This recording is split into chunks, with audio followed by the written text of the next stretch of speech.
What up, everybody? Good morning and happy Thursday. Dan Kasper Show up on the air on your radio dials, 105.1 FM, 790 AM. Also available online, Sports Talk 1051.com. Got your Google and Alexa home devices, the app, and the video stream also up and rolling on Facebook, YouTube, and Twitter. Appreciate you making us a part of your start on this January 25th morning. What do we quickly got on the game plan for us this morning? Bucks picking up the win last night in the first game without Adrian Griffin. So Bucks have not made anything official yet. John Horst before the game, general manager John Horst, having a press conference, not talking about Doc Rivers, literally saying, "We're not talking," or "I'm not talking about Doc Rivers tonight."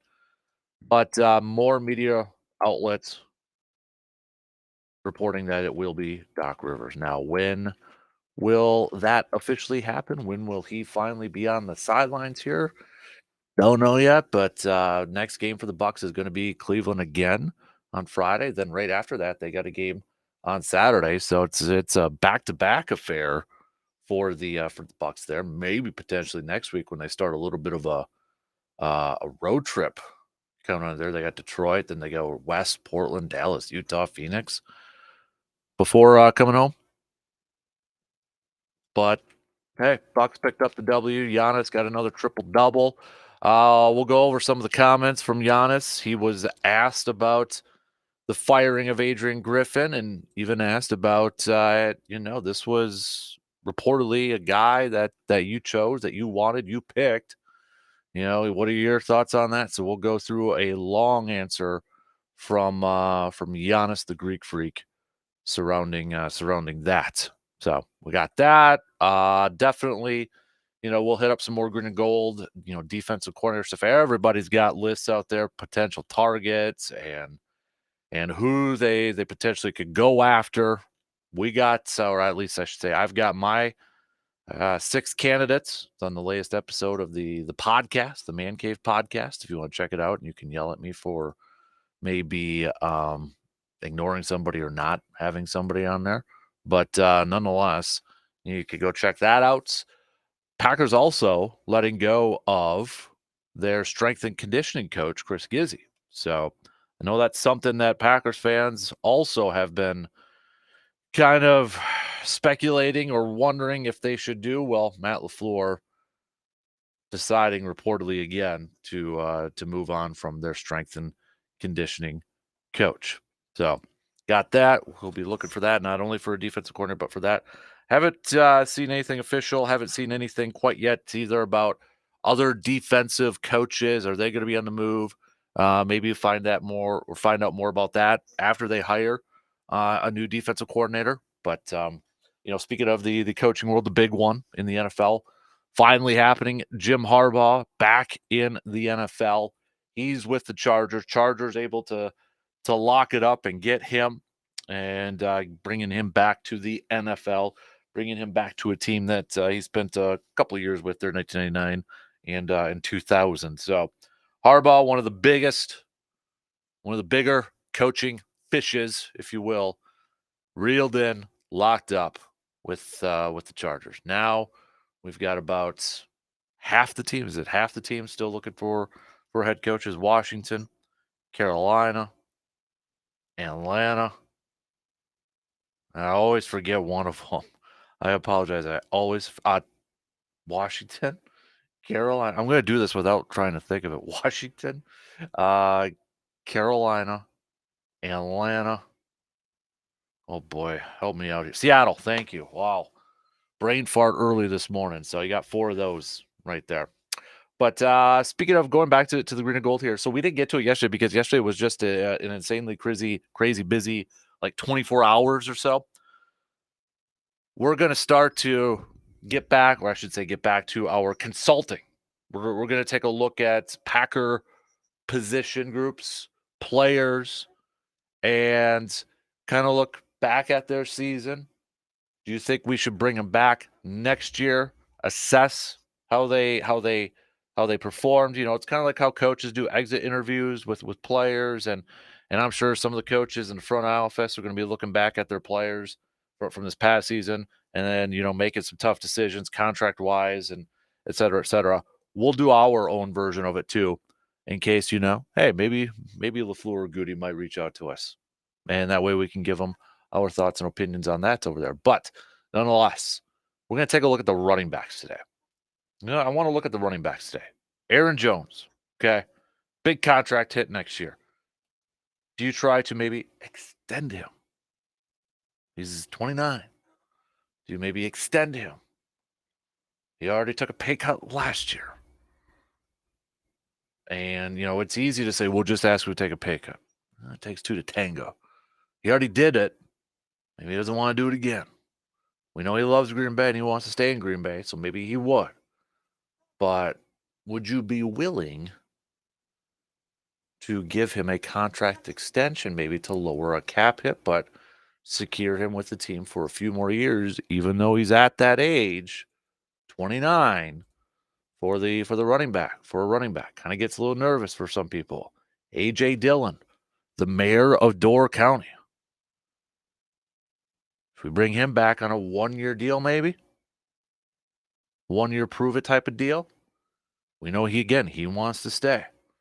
And how high of a priority should it be for the Packers to draft a running back in the upcoming draft? Because right now, you got Emmanuel Wilson, you've got Patrick Taylor as kind of your third and fourth running backs over there. Emmanuel Wilson was, preseason guy, making the team because of what he did in training camp and preseason. But considering the depth and maybe a little bit of age for Aaron Jones, how high do you put a priority on drafting a running back? It's that age-old question. Do you draft a running back in the first round? Or do you think you can find somebody later on? Differences being, 1, money, 2, first round, you get an extra year of control. We'll do a little receiver defer. So I'm looking for some receiver defer questions from you. Hit me up with that text on that Shoe Doctors bullpen line. That's always rolling.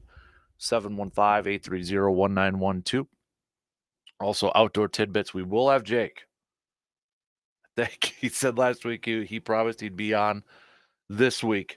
So unless something pops up, and that's what happened last week with him, something with the job. He's got to do his job over there. So something popped up where he wasn't able. But I did text you all back who did ask questions. I texted you his answers and such. But if you've got any more questions for Jake, our DNR warden, our conservation warden, send those over via the Shoe Doctors bullpen texting line over there. So we'll get to that about 8:30 receiver defer.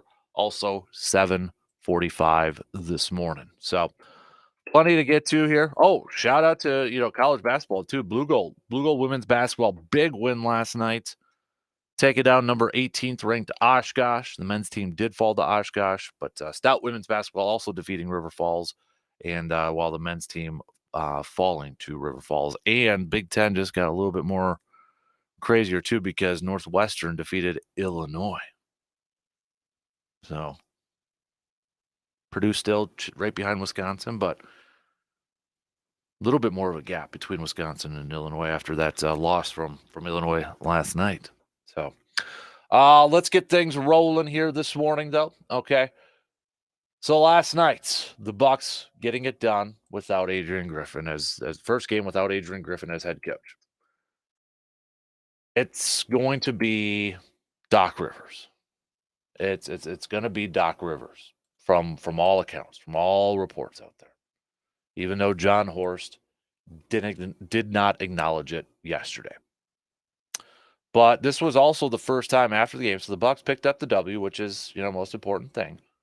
Giannis with another triple-double. And this was a team that they had lost to by 40 the last time they played, which was last week. So I kind of thought, the Bucs kind of maybe come out a little bit sluggish. I don't want to get into a little conspiracy theory here, but if you've got the X/Twitter, there was a video, before the game. Bucs were, kind of doing a little dance out on the sidelines and such, and kind of like, oh, the vibe's different. Some people who kind of cover the Bucks or go to the Bucks and said the vibe seemed a little bit different, maybe a little bit more loose. At possibly, maybe, or maybe it was just kind of like, okay, given the situation with everything, guys are like, all right, let's have a little fun, kind of relax and all that sort of stuff. But this was the first time we got to hear from Giannis after the firing of Adrian Griffin. Couple of quotes from Giannis. Quote, I've got to trust the front office. I've got to trust the ownership group that they consider the bigger picture. My job is to be the best version of myself, to lead this team out there and help win games. He did say it caught him by surprise, but he reiterated his trust in the decision makers. Quote, their job is to create the best team possible and the best atmosphere around the team possible that they believe gives us a better chance to win a championship. But yeah, I do think firing Coach Griffin was a surprise. We'll go through some other stuff here from what Giannis had to say after the game last night. Again, no timeline on when Doc Rivers will be on the sidelines for this Bucks team. Maybe it'll be a road trip sort of thing, but since they've got a back-to-back on Friday and Saturday. But yeah, we'll hear from Giannis here coming up in just a little bit. So let's get things going here. Lots to get to here. I want you to chime in though. Hit us up with the text. Give me your thoughts. I know I posted in our Facebook group a couple days ago. I had planned on doing it yesterday, but with all the news, kind of had to do a little bit of an audible and such. But your thoughts, give me your consulting report, if you will, on the Packers running back position going into next year and the foreseeable future. So we'll hit that up as well. But we'll take a quick break and we'll chat a little hoops, go through some of the stuff that Giannis had to say last night. Any more trade rumors surrounding this Bucks team too? We'll hit that up as well. All right. The leadoff coming up next.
Hey, speaking of cold ones, Man Cave Lights now available at Famous Dave's in Eau Claire. Grab it at Wahlburgers at the bar. Grab it at the Elbow Room, and now you can grab it at Famous Dave's in Eau Claire and grab the 4-packs to go from Hy-Vee right here in Eau Claire. There you had it. We got the list up at our website, sportstalk1051.com. You're looking for a list where you can grab some or have a cold beverage. And if you've got any suggestions where we should maybe take it, go to our website and let us know. All right. Got a little form over there that you can submit it to. So, all right. Let's get things rolling here this morning a little bit. Let's talk some Bucks to open up because last night's Bucks picking up the W in the first game without Adrian Griffin as head coach. Adrian Wojnarowski, multiple reports saying Doc Rivers will be the new head coach, but for now it is Joe Prunty because the Bucks and John Horst did not confirm it, didn't want to talk about it last night after the game. But this was also the first time we got to hear from the leader of the team, Giannis, from the decision to let go of Adrian Griffin. Did acknowledge it was a surprise. I mean, I think like kind of yesterday, we were all kind of maybe surprised it actually did happen, or at least the majority of us were surprised it actually, they actually went out and did that. But a couple more, I thought, interesting quotes from Giannis after the game. This is from Eric Name, who covers the Bucks from The Athletic. What Giannis had to say about how he reacted to the decision to let go of Adrian Griffin. Obviously, it's tough. You build a relationship with people, and then all of a sudden, boom, they're not here. For a coach like Griff, I think from day one, everything was about togetherness. He was always leading this group into the direction that we set in the beginning of the year. Him not being here, at the end of the day, we're human. It hurts everybody. But at the end of the day, we got to keep moving forward. We have a goal in our head, which is to be the best basketball team that we can be. Obviously, there are high expectations from the ownership group, from the front office, from ourselves to be great, and this is the business of the NBA. I've been in a situation like this in the past. I understand how things work. I got to keep on moving forward. Today, Joe Prunty is our head coach. We played a very, very good game against a very, very good team that we lost by 40 a week ago. And tomorrow, Coach Prunty is going to be our coach again, and we're going to watch film, and we're going to let Coach Joe lead us towards the direction that we set at the beginning of the year and try to be better. Lori Nickel from the Milwaukee Journal-Sentinel also asked Giannis last night if Adrian Griffin getting dismissed I thought this was a fantastic question, felt any different to him because he was involved in the hiring process. From what we heard, he was involved in the hiring process. It was a long answer from Giannis, but just a little bit here. Giannis said, "This is a thing I don't like about the NBA. It's a crazy business. Yesterday, Coach Griff was our head coach. Today, he's not. And we walk in there, and it's like he was never here. I don't like that about the NBA, and I speak openly about it. But I understand it. It's business. People being traded, people being waived, people have to change their whole lives just like that. And out there, people creating a narrative that's not accurate. But I'm a person that I really try not to fall into it. I refuse to fall into the bubble of, oh, this is accurate, or, oh, this is not accurate. Because always there's going to be something out there about me, about the team. Like, oh, did he not have a good relationship with Griff? False. I loved the guy. I invited him to my wedding.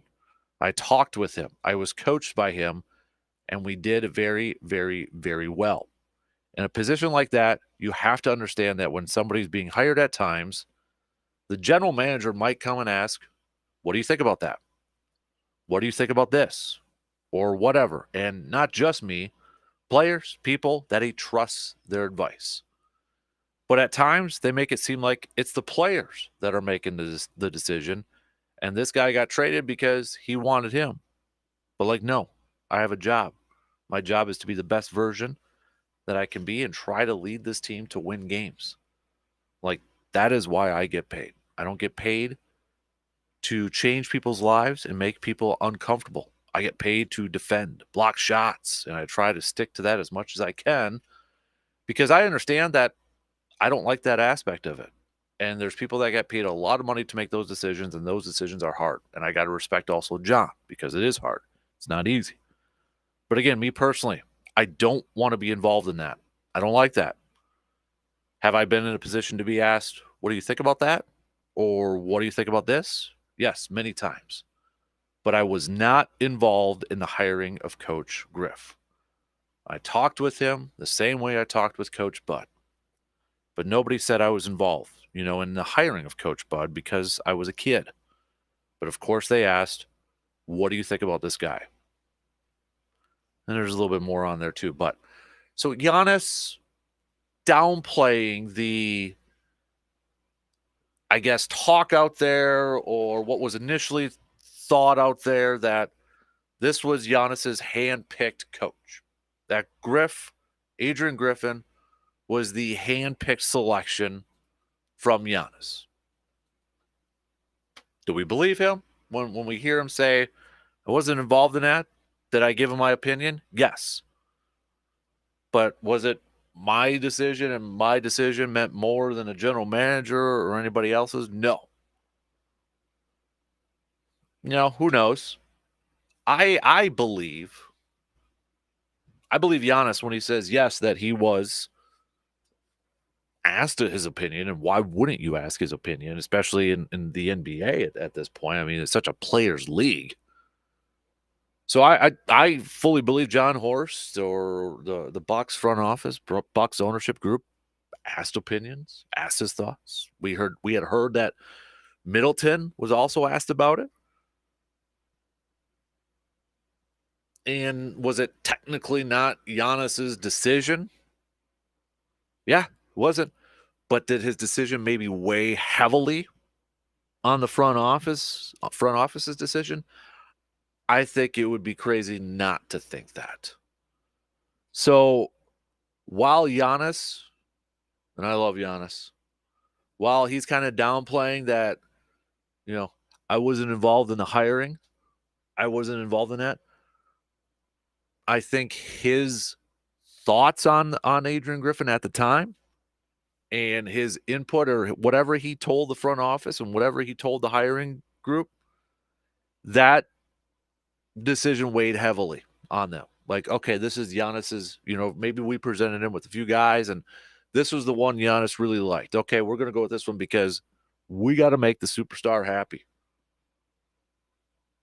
I do feel like, and, John Horst or nobody will probably admit it, but I do feel like Giannis's thoughts on Coach Griffin at the time, while maybe they won't word it as handpicked, his thoughts on it weighed heavily on the decision to hire Adrian Griffin.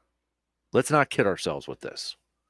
So they could downplay it, but when you got Giannis on your team and you are trying to make him happy, and at that point in time, you're trying to get him to sign an extension, and he's, making comments in the offseason about, I got to see, if this team's committed to winning, if they're going to continue to remain, committed to winning. I mean, kind of putting a little public pressure on the team. So when you've got him out there saying those types of comments, yeah, your input or whatever they asked you, that's going to weigh more than Pat Connaughton's thoughts on it, or, no offense to Pat or anybody, but Giannis' thoughts on it's going to weigh a little bit more. It's going to mean a little bit more. So while he may not directly have been the hand selector of Adrian Griffin, let's not kid ourselves. It still was a factor in this. And I don't know if Horst went to Giannis, Dame, Brooke, Chris, whoever, and got some input or their thoughts on, hey, what if we get Doc Rivers? I don't know. And I haven't really, I saw one thing out there where, when this was first announced that the Bucks didn't go to the players or didn't give the players a heads up or didn't get Any input on letting go Adrian Griffin, and maybe so, that could be accurate. But I haven't really seen anything anywhere that Horst went to those guys, went to Giannis and said, "Hey, what about Doc? What are your thoughts on that?" So I don't know what when it becomes official. I'm sure we'll maybe hear a little bit more from Giannis and those guys about the decision to hire Doc and such. But looking at those comments from Giannis again, I love Giannis. One of my favorite players of all time. And he may not have been directly involved in handpicking the coach, but his thoughts, his analysis, they mean a lot to a lot of people just to try to make him happy, trying to make him stick around for a while. So, but to the game last night, Giannis did put up a triple-double. Another triple-double for Giannis. 35 points, 18 rebounds, 10 dimes, 10 assists over there. Chris Middleton also 24 points. Damian Lillard contributing 28 points. That trio leading the way, the only three players for the Bucks to be in double-figure scoring last night. Brook Lopez, just 8 points, and Malik Beasley, 9. Bobby Portis leading the bench scoring with just 8 points last night. But the Bucks holding the Cleveland Cavaliers to 116 points last night. And you look at, the Cleveland Cavaliers were playing some really good ball. They were playing some really good ball. They were riding an 8-game winning streak heading into this game. And just last week, they dropped 135 on the Bucks. So, Bucks coming out, didn't come out flat, didn't come out, kind of like in a funk with their head coach getting fired and that. In fact, as I mentioned a little bit earlier, if you have the X, if you have Twitter, there was some talk like, hey, this group looks maybe a little bit more looser. Whether that was because the head coach is gone or whether it was just because the players were like, okay, we a lot of stuff going on. Let's keep it loose. Let's have a little fun. Let's continue. Let's just go out there and play ball, right? Next up for the Bucks is going to be another game against Cleveland tomorrow night in Milwaukee, and then they've got New Orleans coming to town right after that Saturday before the Bucks hit the road. Little West Coast trip: Denver, Portland, Dallas, Utah, and then Phoenix before returning to home for a home game against the Minnesota Timberwolves. That game should be a lot of fun. Timberwolves also picking up the win last night against Washington, 118-107. Anthony Edwards dropping 38 points last night. So Minnesota and OKC tied for first right now in the Western Conference. Same exact records over there. Milwaukee 3 games back from Boston for first place in the Eastern Conference. All right, let's take a quick break. We'll be back with more. Your thoughts on Giannis's comments, what he had to say after the game last night.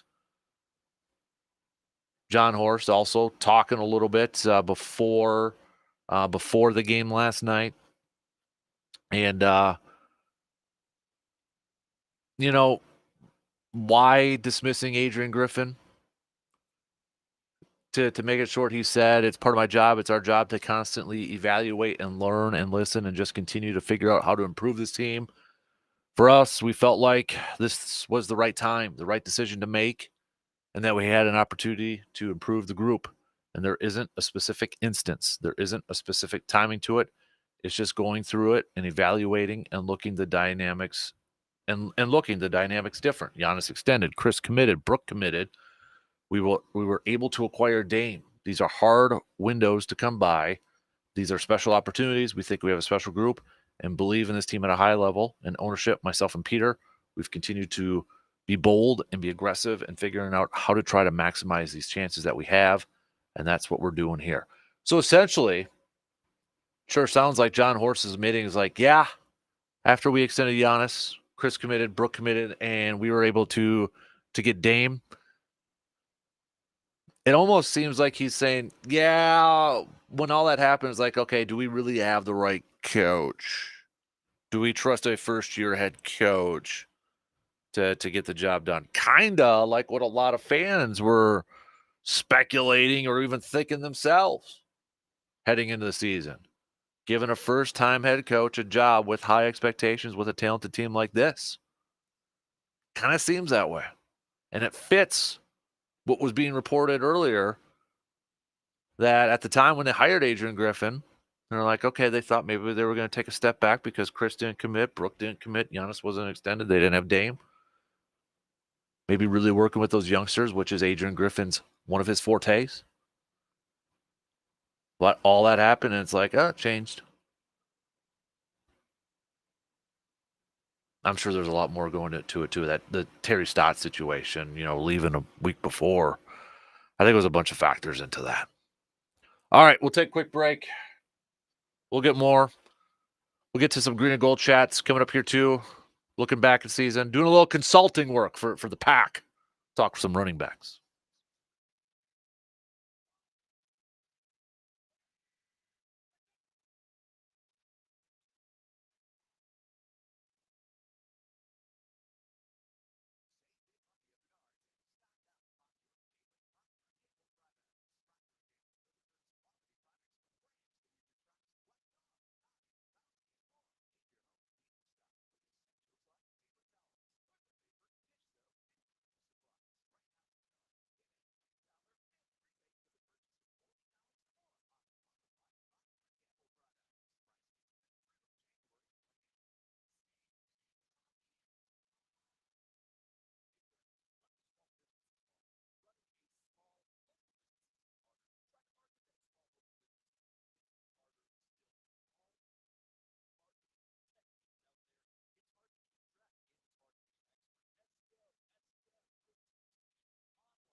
all of you ice fishermen out there, if you're having any luck and you got some picks, send them to us so we can put them up on the Tilden Gun Trophy Gallery at sportstalk1051.com. All right, send those puppies on over. And I know a lot of you probably thinking about ice fishing right now and maybe not necessarily hunting. But before you know it, and maybe this weather's kind of a good reminder right now, kind of warmer weather, a little rainy, misty-ish. But before you know it, spring turkey hunting is going to be here. Then it'll be fall, and you got duck season, then deer season. So that means right now is the time of year where if you're thinking about getting that new shotgun for turkey or duck hunting or a new deer rifle, you should be thinking about purchasing that firearm right now. But you want to make sure you get the one that you are specifically looking for. So who do you turn to for help? That's easy. Tilden Gun. Tilden Gun not only has the biggest selection in the Chippewa Valley, but also at the best prices. And their website, tildengun.com, is so easy to browse and order from. I've done it. But if you want some help finding that right firearm for you, or you want to check out their used collection, hey, just stop on over to Tilden Gun. Sean and Hunter will help you find just what you're looking for. So we may be in a little bit of an off season here with the hunting season, but now is the time. This is the time to get ready for next season. Get a leg up this year with the help from Tilden Gun. Okay. Keep your thoughts. We got a few comments here about the Milwaukee Bucks. Agree with you on what you had to say about Giannis after listening to Giannis's comments and him kind of downplaying his role in hiring the coach. He's also got to realize that his opinion sways a lot of other opinions. Not the biggest, another texter, not the biggest fan of the Doc Rivers hire, but who else was out there? I'll be curious to see how this season goes, and if they have an early playoff exit, could Doc be out after this year?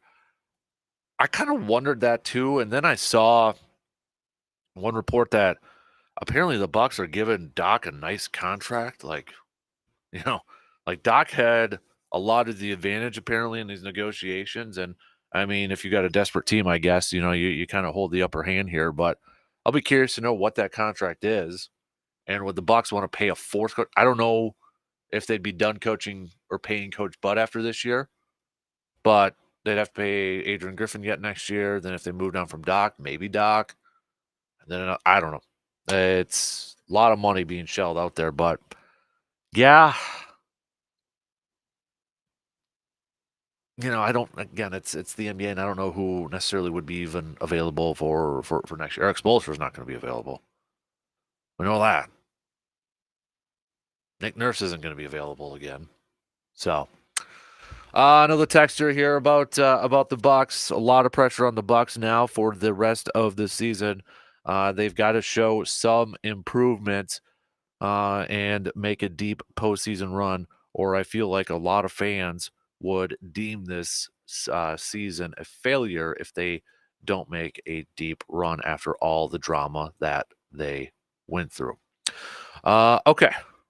Keep those coming here. We're going to talk some green and gold coming up next hour. In terms of the consulting wise, we're going to take a look at the running backs. Matt LaFleur in his post presser giving some praise to A.J. Dillon, saying he would like him back next year.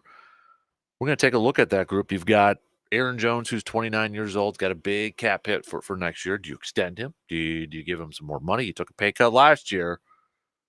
It's easy to say, we'll give him a pay cut, offer him a pay cut. Well, he's got to say yes, and he already did that. Do you think he's going to do it again? And do you think he necessarily deserves a pay cut the way he finished off the season? But do you give him a contract extension maybe to try to lower that cap hit a bit? Do you bring back A.J. Dillon on a one-year prove it? And how high of a priority do you put on drafting a running back in the early rounds for the upcoming drafts? So our first position group that we're going to kind of do a little consulting for is going to be the running backs. So yesterday, a lot of the talk and focus, rightfully so, understandably so, was that the Packers letting go of Joe Barry. There was an interesting nugget from Adam Schefter, and I don't know if a lot of people caught this or not, but there was a nugget from Adam Schefter yesterday that Joe Barry could still remain within the organization. And that was something, or that was a possibility that is being discussed. Now, there's so many layers to this that, one, I think that would be awkward, odd. Could he realize, like, hey, I'm not going to be a defensive coordinator again? And I think he probably knows that. I'm not going to get another shot as a defensive coordinator, but I like this group. I want to stay with this group, and I'm willing to take a step back or take a smaller role, whether that's a position coach or kind of like what Dom Capers and Mike Pettin do now. It's like a defensive consultant role. But that'd still be kind of awkward in a sense, like, okay, the new defensive coordinator coming in, would he have to be stuck with having the former defensive coordinator on staff? And does that limit the potential pool of candidates out there? Like, where you got to be like, hey, we're choosing you, but we want to keep Barry on staff as a consultant. Some defensive coordinators may say, no, don't want that. Maybe someone would be open to it. I don't know. And maybe this isn't something that's going to happen. Maybe it was just kind of a thought thrown out there as like, hey, stick around though, because whoever we hire, maybe there'll be a role for you if you're still interested. And it kind of developed into a little telephone game where it's like, ooh, Barry could stay. He could stay. We'll see. But I thought it was an interesting nugget out there. And I think part of it is, again, I don't have any insights onto it, but I think part of it, if that is true, if that was discussed, it's because I think Joe knows that he's not going to get another chance at a defensive coordinator position. It's not going to happen. But the other thing that happened yesterday that maybe a little bit under the radar in terms of the Packers also letting go of their strength and conditioning coach, Chris Gizzy, who has been with the team for a long time, played for the team, played for the Packers as well. He was the assistant strength and conditioning coach from 2014 to 2018, promoted when Matt LaFleur became head coach, and then, played for the team in 2000, 2001. So, I mean, he's been with the Packers for a while now. But it was clearly evident throughout the season that Matt LaFleur, like a lot of fans, was frustrated by some of the injuries, the soft tissue injuries that was going on with his team. I mean, they're sending Eric Stokes and Christian Watson to UW-Madison, to a specialist down there to try to figure out what's going on here. So it was clearly evident that LaFleur and probably the Packers too, really frustrated with some of the injuries, specifically the soft tissue injuries going on in Green Bay. And I feel like that's also, a tradition unlike any other when it comes to a Packers fan. If you're not complaining about the defensive coordinator, you're probably complaining about the conditioning because of hammy pulls or whatever. I mean, I feel like that's probably second on the biggest, gripe list for a lot of fans over the years. Clay Matthews, during that time, it was like, he's going to miss 4 games because of a hamstring injury, beginning part of his career and such. But this is also, a sign like, okay, now LaFleur's got to go out there and try to find one of those guys. And I'll be honest with you, I don't exactly know. I mean, I could be off on this, but he's a football coach, How did that interview process is a little bit different than bringing in defensive coordinators and saying, okay, scheme wise, personnel, what's your philosophy? I don't know if Matt's going to look at different teams and okay, where's the team that kind of has the best, injury rate, lowest injury rate? Can we take something from there? A lot of it is also luck. But this is something that I think Matt LaFleur is really trying to deep dive into and really trying to figure out how to get his team as healthy as it can be. We'll go back to the beginning of the season when, the practice schedule, and he talked about, the only way, or I shouldn't say the only way, but paraphrasing this, but he said for us to be at our best, we have to be available. Our guys have to be available. And that comment from him always kind of stuck out to me, and you see it a lot with how he's adjusted practice. I mean, even leading up to the divisional game against the 49ers, he had a couple walkthroughs. He has really this year, and in the last couple years here too, but he is not the old school type approach. Hey, we're putting on pads every day, and I know there's rules now with the CBA where you can't do that, but he is really kind of focused on rest and recovery instead of really pushing it at times. And that's not to say he's creating a soft team. I don't think by any means. And we've talked to Dr. Crow about this, about, the kind of research going into, rest and recovery, benefits of that compared to what it was back in the day and such. But this is something that I think, outside the defense, his second priority, I really feel like, is trying to now going to figure out, how do I get my team more available, or how do I at least put them in a position where, they're not going to maybe get injured as often. It's not an exact science, as we know. But I think he's looking for every little advantage that he can. He's looking for something that can try to get his team to, quote, be more available.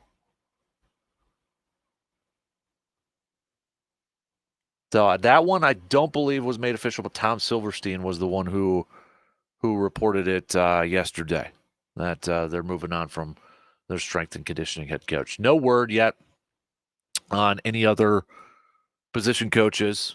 Defensively, that could be something where, whenever they hire their new defensive coordinator, they come in, kind of look at it, see if they retain anybody, maybe move on and kind of bring in a brand new staff with that.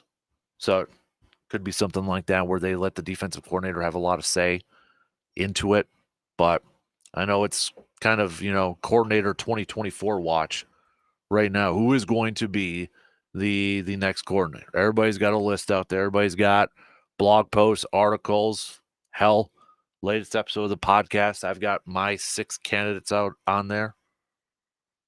So you can take a listen to that a little bit later on if you like. If you haven't, please do so. All right, coming up next hour, we will hit up the running back group for the Green and Gold. We'll get back to some hoops talk too with the Bucks. Your thoughts on John Horse's comments before the game, his presser, and then Giannis afterwards about the firing of Adrian Griffin. Taking your receiver defer questions. We'll hit that up at about 7:45. If you got some good ones, text those on over, please. And then also, if you got any outdoor questions for Jake Bolks at 8:30, our conservation warden, you can let us know that. Text it. That's the quickest and easiest way to get those on over. Harbaugh is back in the NFL, signing a 5-year deal to become the Chargers head coach. You want to talk about expectations? Growing expectations, instantly growing for the Chargers next year and for the years to come. Maybe now the Chiefs have a little bit more competition for the AFC West over there. But one of the biggest coaching fishes out there has been reeled in and locked in. Jim Harbaugh is back in the NFL, going to be coaching the Los Angeles Chargers. So, all right, shot clock's going to cut me off. We'll do our consulting work coming up here in just a little bit. We've got some sports nuggets of the day to get to kick off the second hour as well. So we'll get to those and then get back to some more of your texts on that Shoe Doctors bullpen line. Hit us up, 715-830-1912. Got a few of you already kind of coming in here with your thoughts on the running back position over there. Want to start off, I was trying to figure out which group to start off with. It was like safeties or running backs and that, and kind of going with the running back one because of, I think there's going to be some interesting decisions surrounding that group. We'll explain coming up in just a few minutes after these quick news updates.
Second hour kicking off on this Thursday morning, January 25th.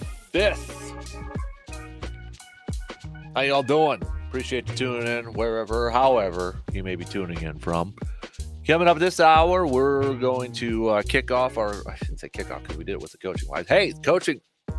We talked about defensive coordinator we consulted, and maybe Matt LaFleur listened because Joe Barry's out.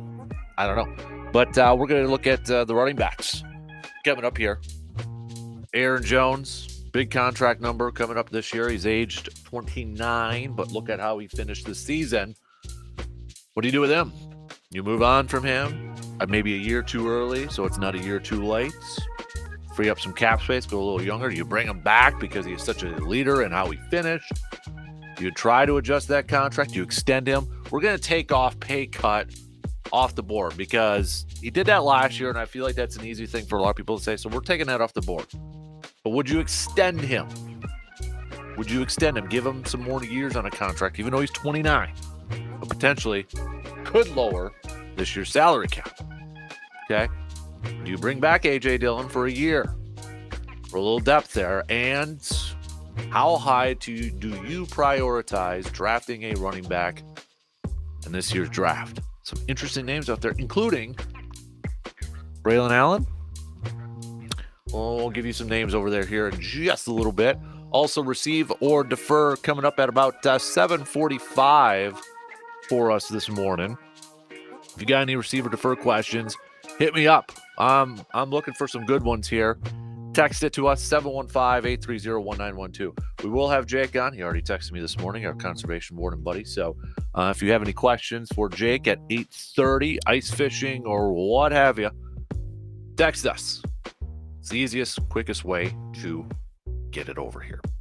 All right, let's do some where to go. Let's do some sports nuggets of the day here this morning. 1924, the first Winter Olympic Games, also known as the Winter Olympic Festival, was inaugurated in the French Alps. 16 countries sent 294 athletes to compete in 5 sports and 13 events.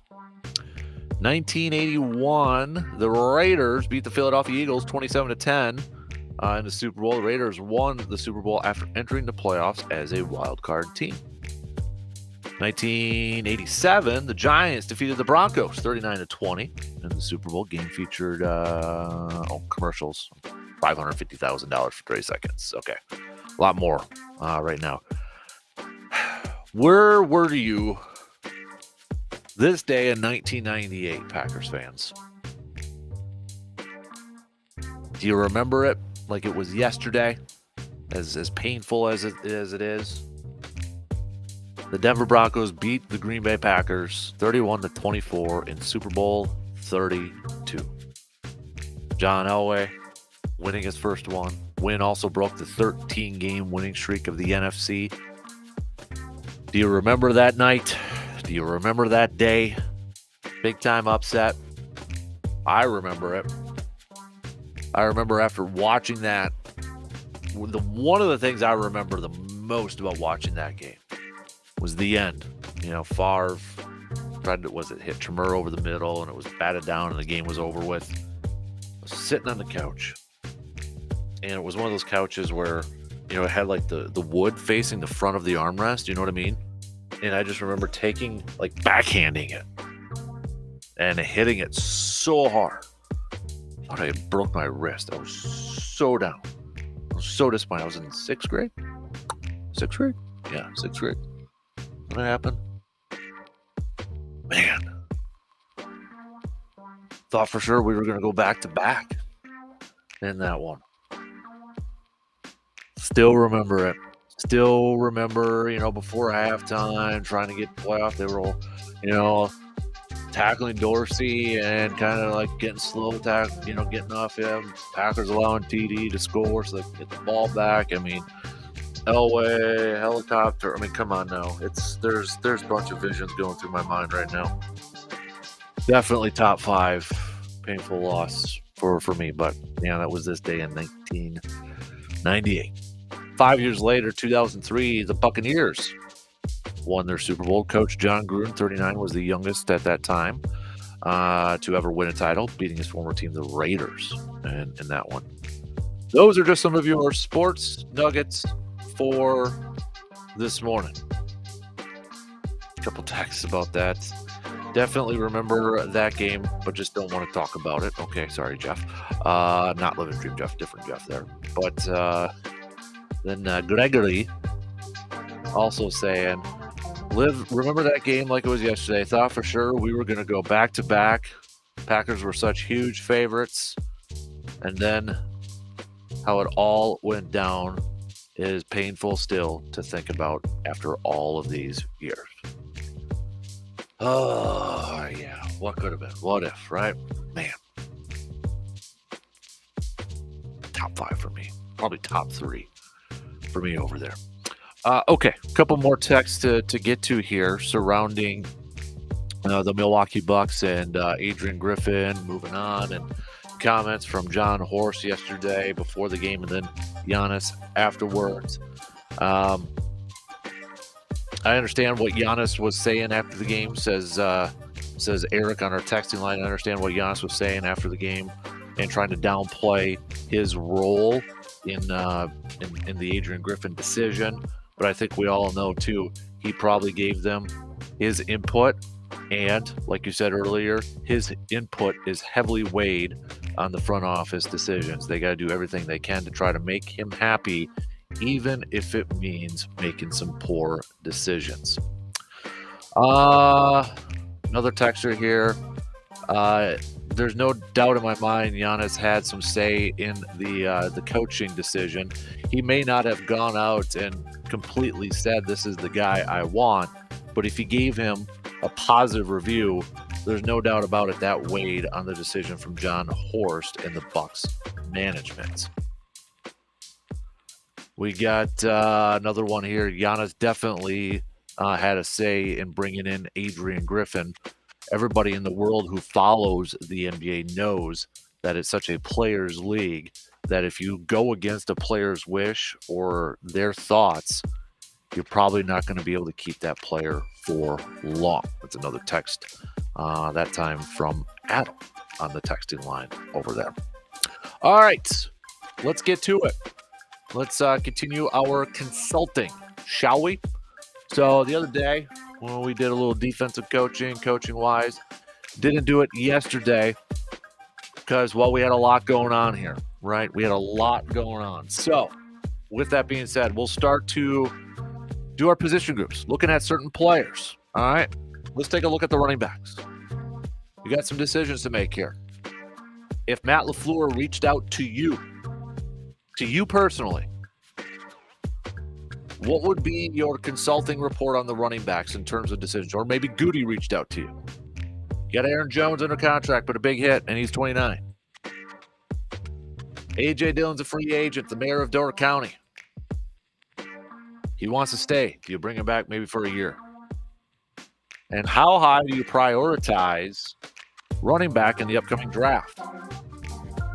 Got some interesting names out there, including Wisconsin Badger.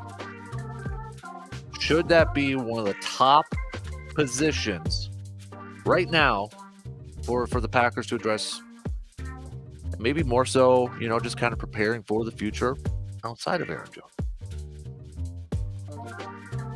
Or maybe you are one that says, you know what, rather move on from a guy a year too early than a year too late. Thanks for the memories, Aaron Jones, but let's move on and bring in a rookie, because look at the Lions. Look at some of the other teams with rookie running backs. Maybe. I don't know. I'm throwing out different scenarios. I'll tell you mine coming up here in just a couple minutes. Quick break, and then let's get to work. Let's figure this out. Running backs.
4 p.m. to 7 p.m. tonight at Hy-Vee. They got their Taste of Football event going on. Sample your way around the store and let them help you plan for your tailgating party, maybe for the big game coming up in a couple weeks, or maybe if you're going to be doing something for Championship Sunday. But you can head on over to Hy-Vee 4 p.m. to 7 p.m. and do your Taste of Football event going on.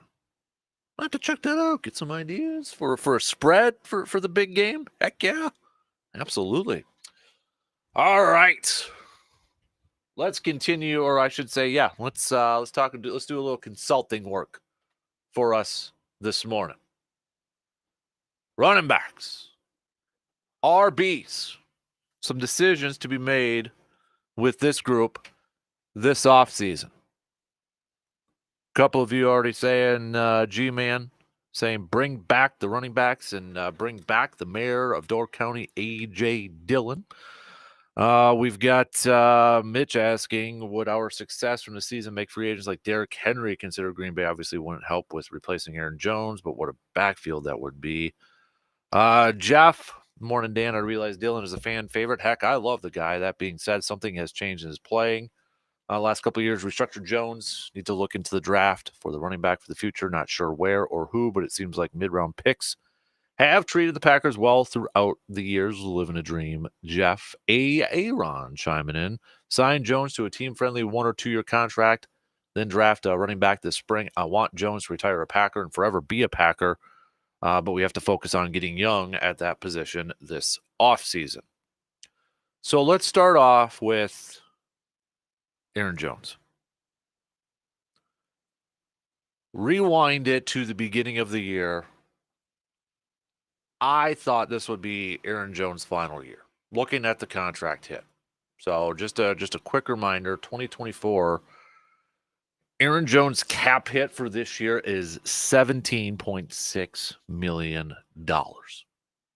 Okay, $17.6 million. The second highest cap hit for running backs in 2024. The only running back to have a higher cap hit is Alvin Kamara. Total cash, he's third highest. Base salary, third highest. So that's a big cap hit, right? That's a big cap hit. And when you look at the dead cap hit, if you moved on from Aaron Jones, say you release him, you're talking a dead cap hit about $12.3 million, $12.4 million. So you're saving about $5 million if you move on from him in total value. You can spread it out over a couple years, pre-June 1st, post-June 1st, that sort of stuff. So looking at that, he's 29, just turned 29 in December. Beginning of the year, I was like, okay, is this going to be the final year for Jones because of the cap hit? Free up a little bit more money. You add in age to it. This might be it. Considering it looked like Green Bay was going, all those youngsters on the offensive side. However, I've changed my thought on it. I've completely changed my thought on it based off the last few weeks. And even like during the season when he was hurt, missing some time, it was like, yeah, maybe it kind of looks like this is going to be the final year. Stinks because he's one of my favorite players of all time. But what we saw at the end of the year with a healthy Aaron Jones, I think, in my opinion, if I was consulting Gutierrez and LaFleur, I'd be like, you bring back 33. Because we saw how much of a difference Aaron Jones makes within that offense, how important he is for that offense. He said I feel like I'm entering the prime. And at that time, I was like, okay, I get it. You're at the end of your contract, nearing it. Your age, kind of doing a little PR stuff out there, thinking, yeah, hey, I'm still good. Got to keep me around, still good. The way he played the last few weeks, maybe he wasn't wrong. Maybe he wasn't wrong. But given how young this offense is, inexperienced, And, you're going to have Christian and Romeo entering their third years, and these rookies are going to be in their second year. So they got a little bit more experience. But it was clearly evident this offense, it not only got better in the passing game, the running offense got better, but I think it all complemented each other, the passing and the running game. Being able to hit downfield throws helped out the running game, helped out Aaron Jones.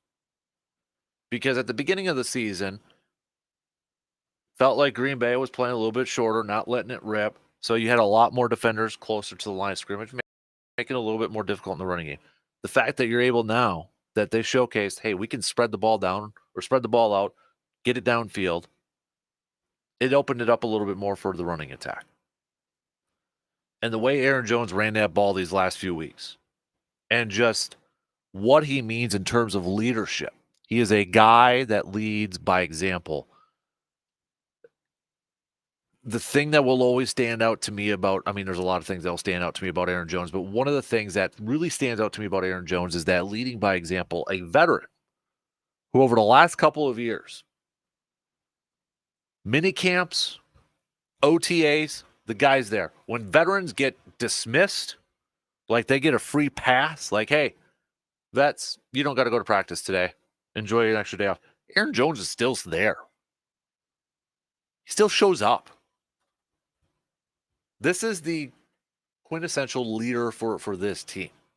And he still has a lot to offer, in my opinion.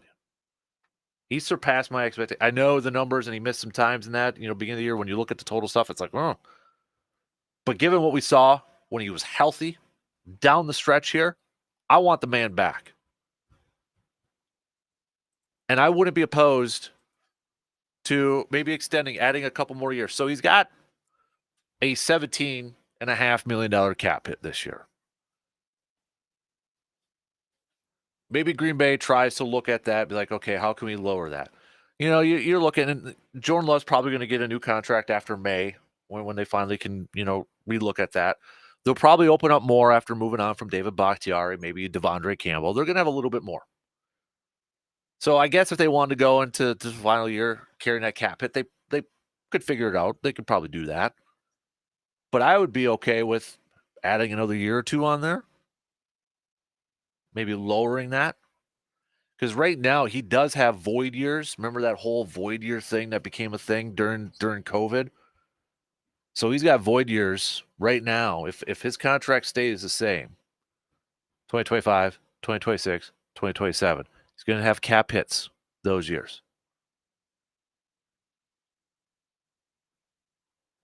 And I know they can get funky. They can get creative with contracts and that sort of stuff. But if they say, hey, Jonesy, we want to give you another year, maybe another 2, we'll lower this cap hit.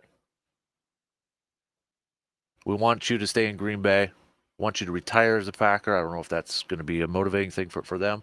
I would love it. I think a lot of fans would love it. Aaron Jones just plays for one team throughout his career. Odds of that happening, probably not great. But I would be A-okay if they gave him another year, 2-year extension. Just to keep him around, still playing at a high level, and maybe to lower that cap hit a little bit. He means so much in other ways to this team too, outside of his play, but that leadership.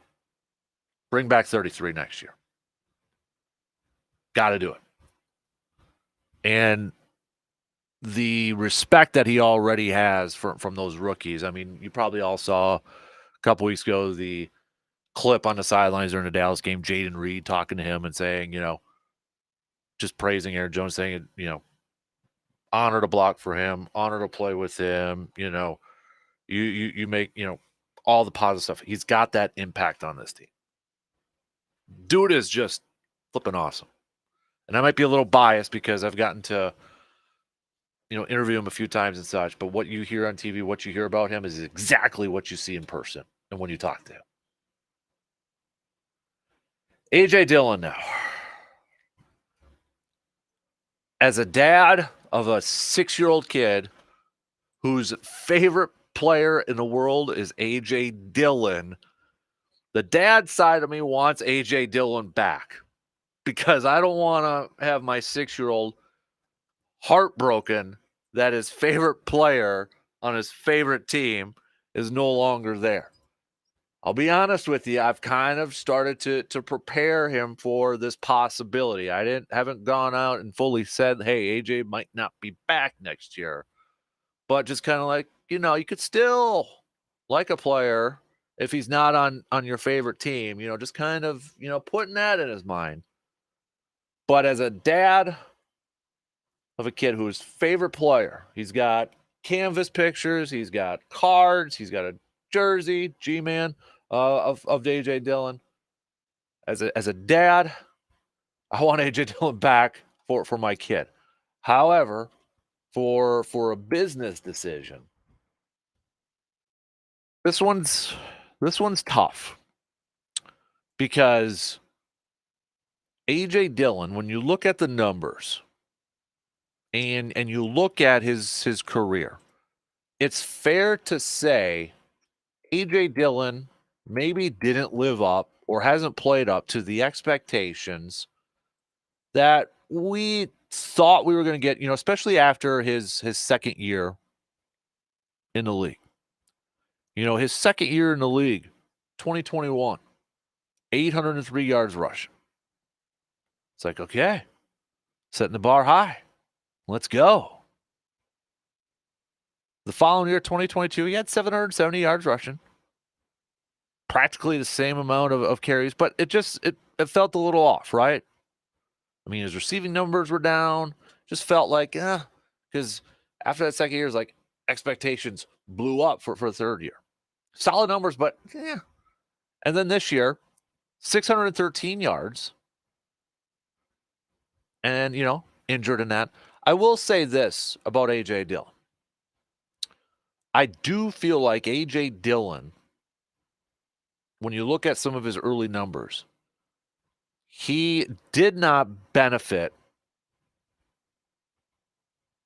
from how the passing offense was playing. How we were talking about the passing offense, their willingness to spread it out a little bit more, go down the field, be a little bit more aggressive, I think benefited a guy like Aaron Jones. It did not benefit a guy like A.J. Dillon because when A.J. Dillon was the lead guy and getting those carries, Green Bay's offense wasn't doing that. They weren't doing that at a consistent rate. So I feel like he didn't get the benefit of the doubt there. Now, his running style has definitely something's been different about it. Ben Sermon's running backs coach has talked about it. Was he thinking about contract? Was he pressing too much, trying to get a contract, putting some more pressure on himself to go out there and play at a high level so he could stick around? Who knows at that point? Matt LaFleur has said that, in his season-ending press conference, that he told A.J. Dillon he wants him back. That he really liked, how well A.J. Dillon was running at the end of the season. For me, I would be okay. And I'm taking the dad part out of this, okay? I would be okay if A.J. Dillon came back for like a 1-year deal, kind of a prove it type of deal. And give it another go here for some depth. Here's some numbers. This was from December. This was from Matt Schneidman when it comes to A.J. Dillon. A.J. Dillon's rush success percentage by month in his career per True Media. September, not great, 33%. October, 38.8%. November, 38.3%. December and January, it explodes. 53.2%. January, 56%. As Matt LaFleur said, this was a story done by Matt Schneidman in December. Over the last couple of years, he's been pretty effective later in the season. And I think that's what we were kind of hoping, expecting to see from a guy like when A.J. Dillon first came in. He's a big bruising running back, right? It's those cold weather games when you can deploy him. Nobody wants to tackle a big bruising running back in cold weather. It just felt like that. I get visions of Brandon Jacobs with the Giants at Lambeau Field in that NFC Championship game. So I would be okay. Perfectly fine. If A.J. Dillon was back, they bring him back like on a 1-year deal.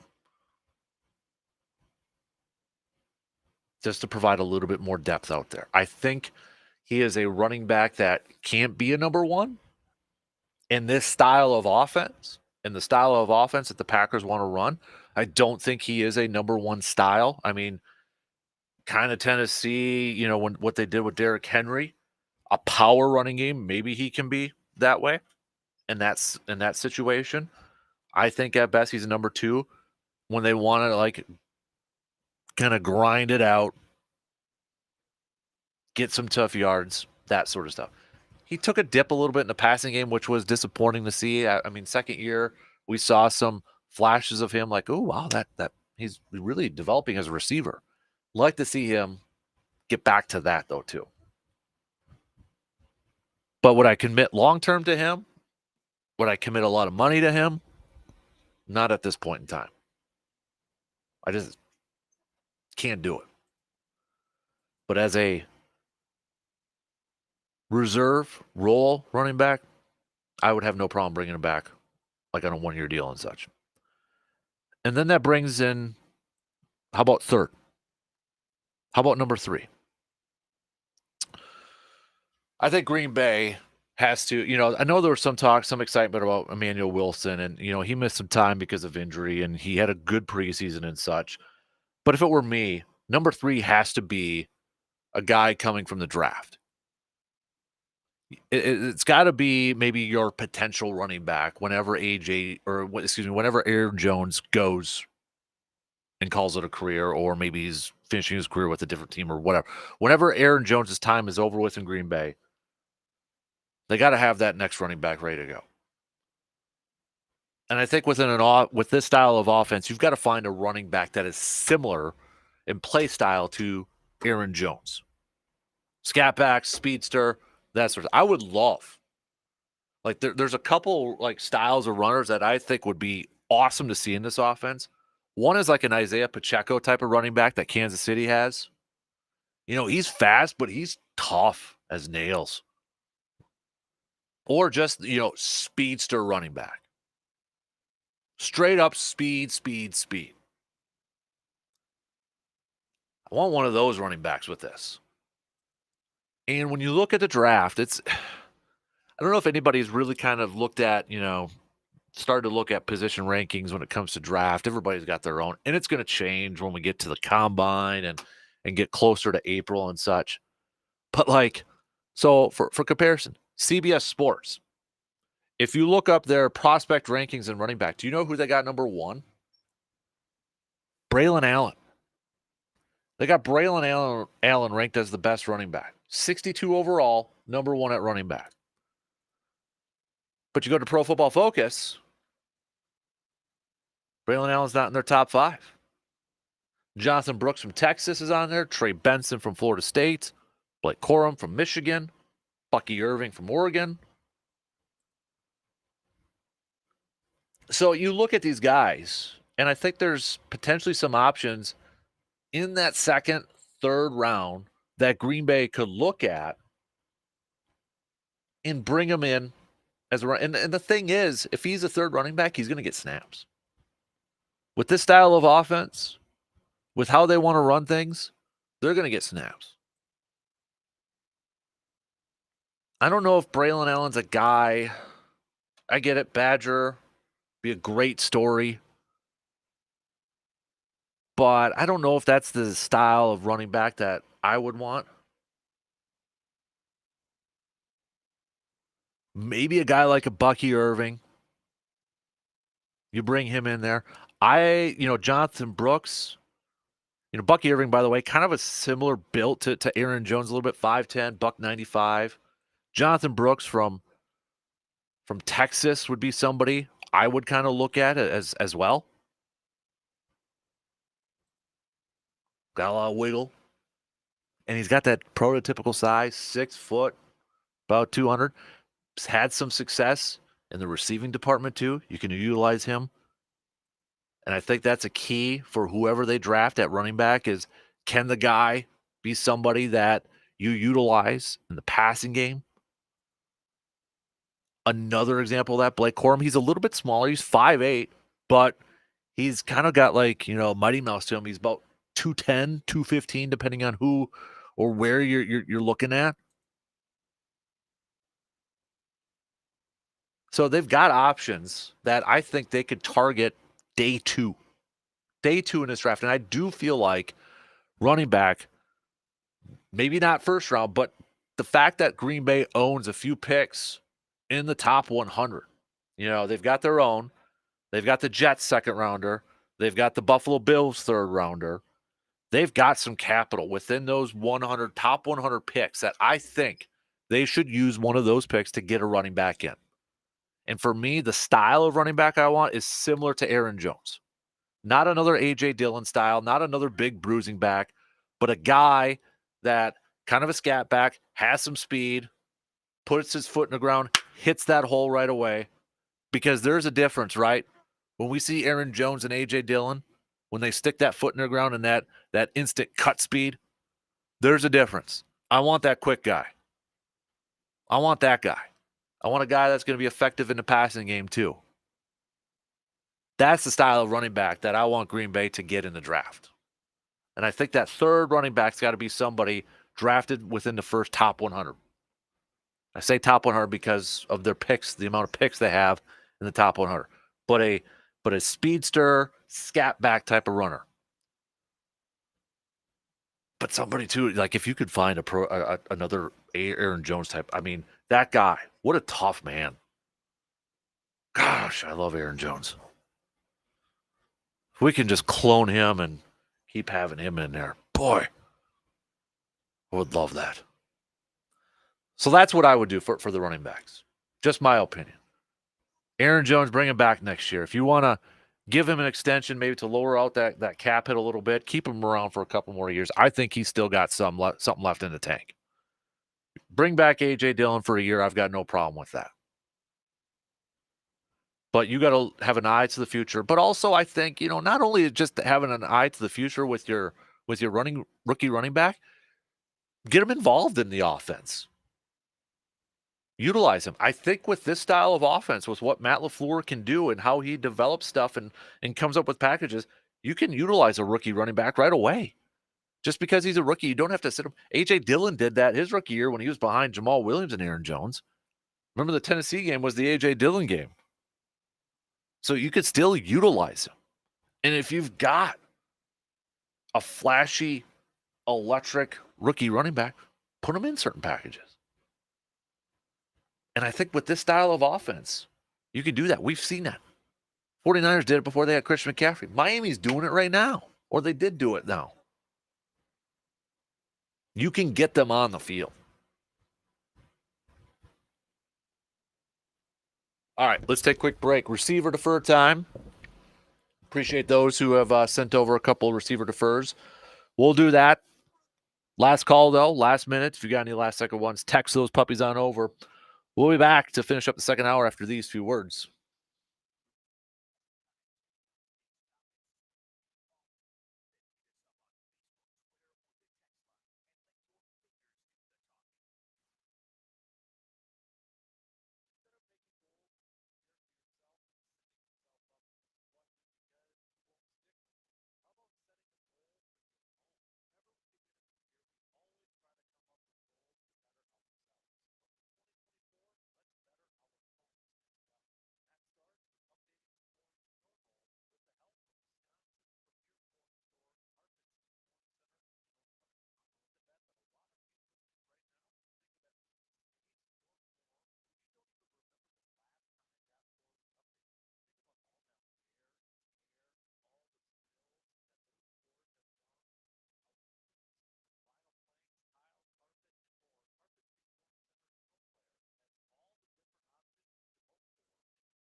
Looking for that caffeine kick to get you going each morning and throughout the day?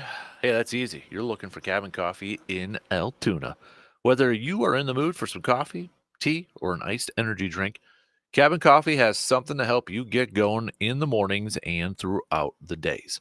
Cabin Coffee also has a breakfast and lunch menu with a wide range of options for you to choose from to help keep you going throughout your day. Don't settle for those low quality drinks and food to fill that energy void of yours. Go for the fresh and high quality stuff at Cabin Coffee because you and your taste buds deserve so much better.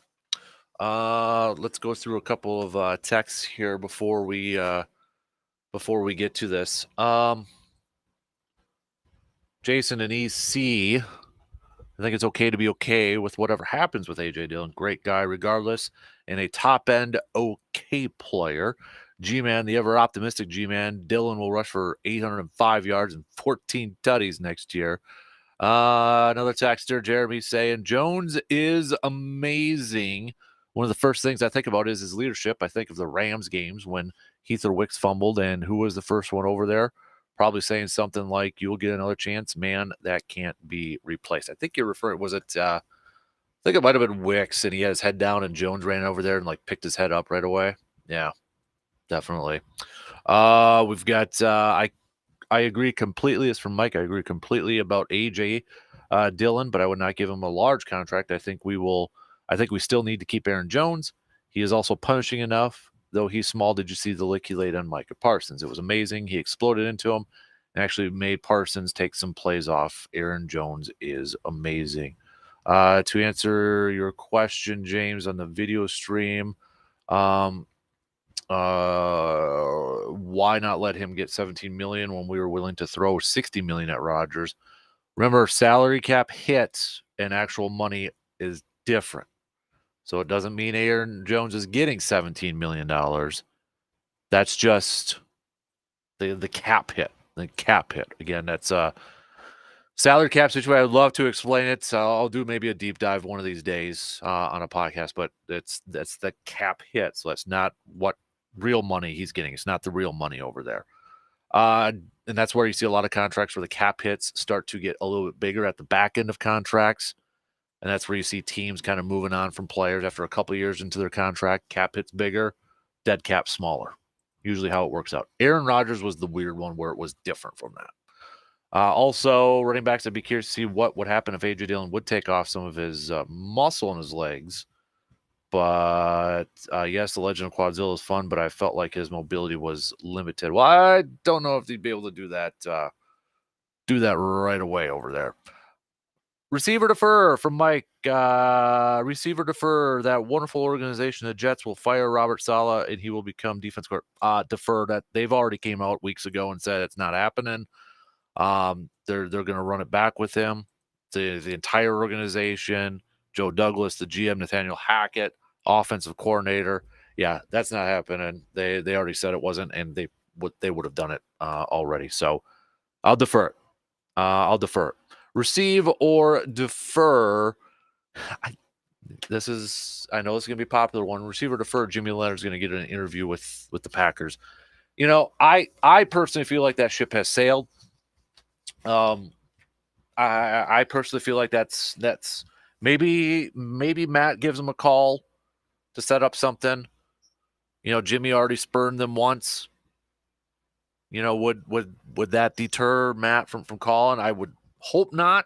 I mean, I'd want my coach to go out there and look for the best coordinator possible and do a wide search and try to find that guy, but also kind of do it with a little bit of a little speed to it, because if you want the best one out there, you might have to kind of kick it into gear here with your search and scheduling interviews and that.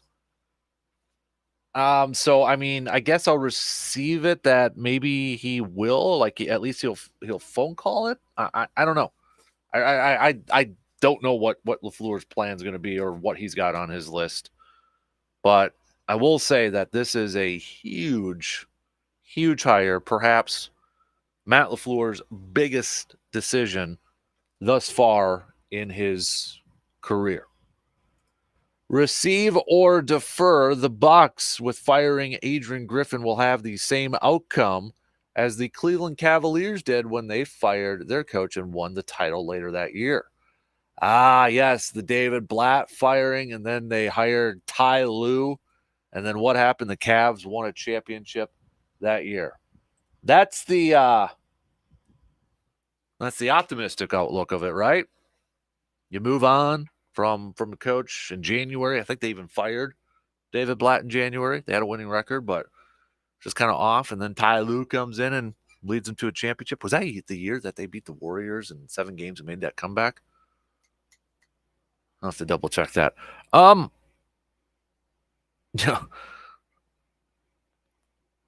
Oh, that's a tough one. Unless they really figure out their defense right now. I mean, they got all the talent in the world. And I think they can make a run in the postseason, but if they run into Boston right now, oh boy, that might be tough. I mean, if you're asking me right now to pick a representative from the Eastern Conference to go to the finals, I might have to pick Boston, especially if Boston has home court. But hey, why not? Anything's possible, right? That's the that's the optimistic outlook on that whole thing. That it kind of changes things and kicks things into gear, and kind of gets them on a roll. Receive or defer. The Chargers hiring Harbaugh instantly makes them a Super Bowl contender. They got a lot of talent on that team. He's got a quarterback in Justin Herbert. You know, I know they got decisions to make with Austin Eckler and Keenan Allen and such, and they defensively has been some issues over there. I think Harbaugh is going to be able to put together a pretty darn impressive coaching staff over there. I think instantly that changes that it's a culture hire too. I think they're a playoff team now. I don't know if I'd put them in a Super Bowl category, but I think they're a playoff team with this hire. I think bringing him in, that expectation now is going to be championships. I mean, I wouldn't really call the Chargers rebuilding either. That's the thing. Like, I wouldn't say like they're got to tear everything down and build it back up here. So I think they're a playoff team now with this hire, bringing him in. I think this is going to be incredibly beneficial for the offense and Justin Herbert. I think a big thing now is going to be defensively. Now one of his former defensive coordinators just became available, Vic Fangio. Vic Fangio was with the 49ers when Harbaugh was over there. Would he bring him back, or does he bring his defensive coordinator from Michigan over? Sounds like Michigan's going to promote their offensive coordinator to head coach. We'll see. But I think he's going to put together a pretty darn solid staff. And I don't know if I'd put them Super Bowl caliber right away, because we got an off season of free agents and picks and all that to go. But I do think it makes them a postseason team right now. All right, big thanks for everybody who sent over your receiver defers. Shot clock's going to cut me off here. Bottom of the hour, we got Outdoor Tidbits with Mr. Jake Boakes. If you got a question for our DNR warden, text those on over right now. 2 in. We got one more to go. Stick around. We'll be back after these news updates.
Third and final hour on this Thursday morning.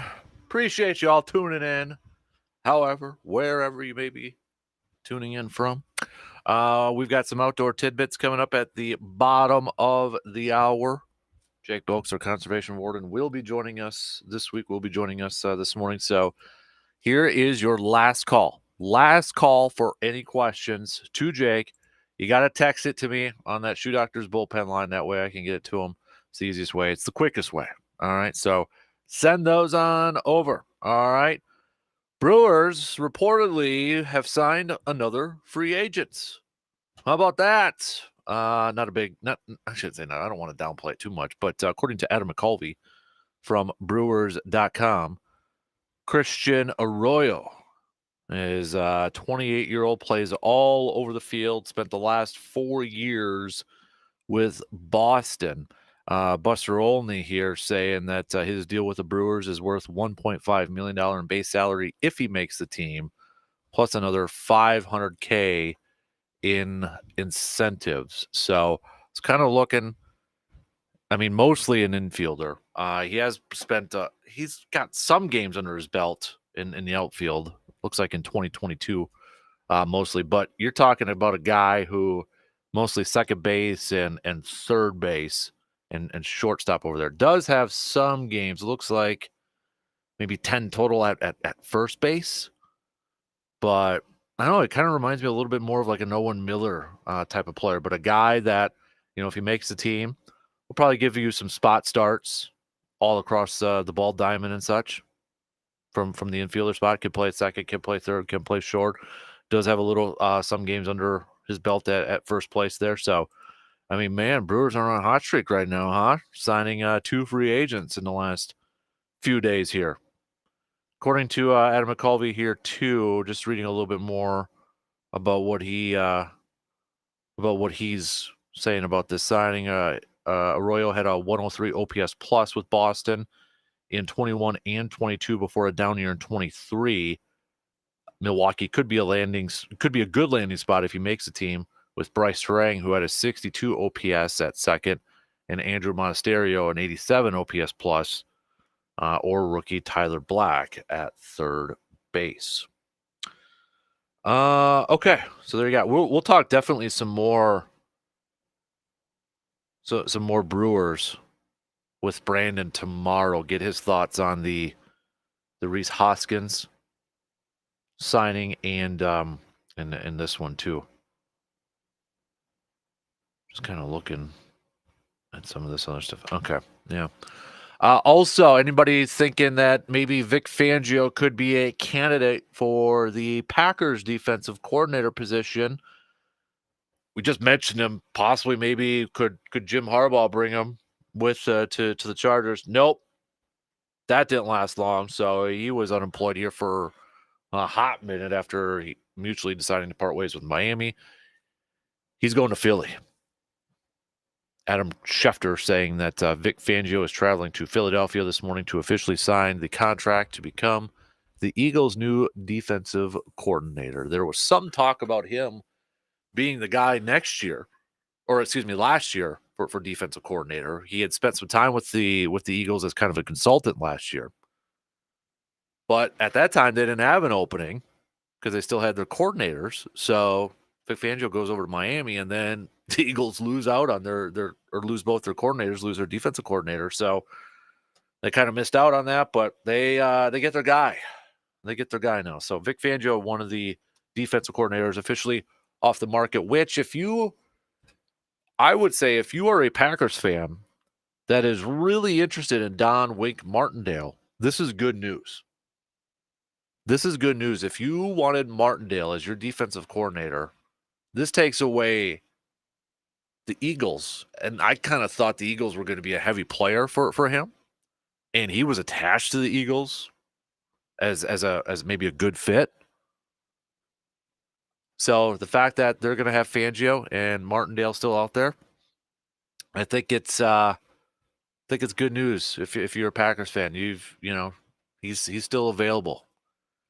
And when you look at, and I know I talked about this in the latest episode of the podcast there. You can check it out later this morning if you haven't already. I've got my 6. I put 6 candidates out there. I'm not going to tell you all of them because I want you to listen to the pod. But I will tell you one of them is Wink Martindale. And he's definitely going to be maybe a little bit more of a fiery personality. Spit it out, Dan. Than maybe what Joe Barry is. But if Matt LaFleur wants that head coach of the defense, Martindale might be the guy to go to. And earlier this year, Matt LaFleur had a lot of positive stuff to say about Martindale. He had a lot of positive stuff to say. Here's some of the quotes. When they were getting ready to face the Giants, I remember the last 2 years, the Giants have beaten the Packers. London last, in the season prior, and then Tommy Cutlets in that defense this year. But this were some of the comments or some of the quotes from Matt LaFleur about Martindale. Coach Martindale's a guy that I've had experience going up against quite a few times when he was in Baltimore. He kicked the crap out of us when I was in Tennessee and he was in Baltimore. That was a humbling day. He's a guy that he does a great job putting people in position, and he presents a lot of different challenges for an offense.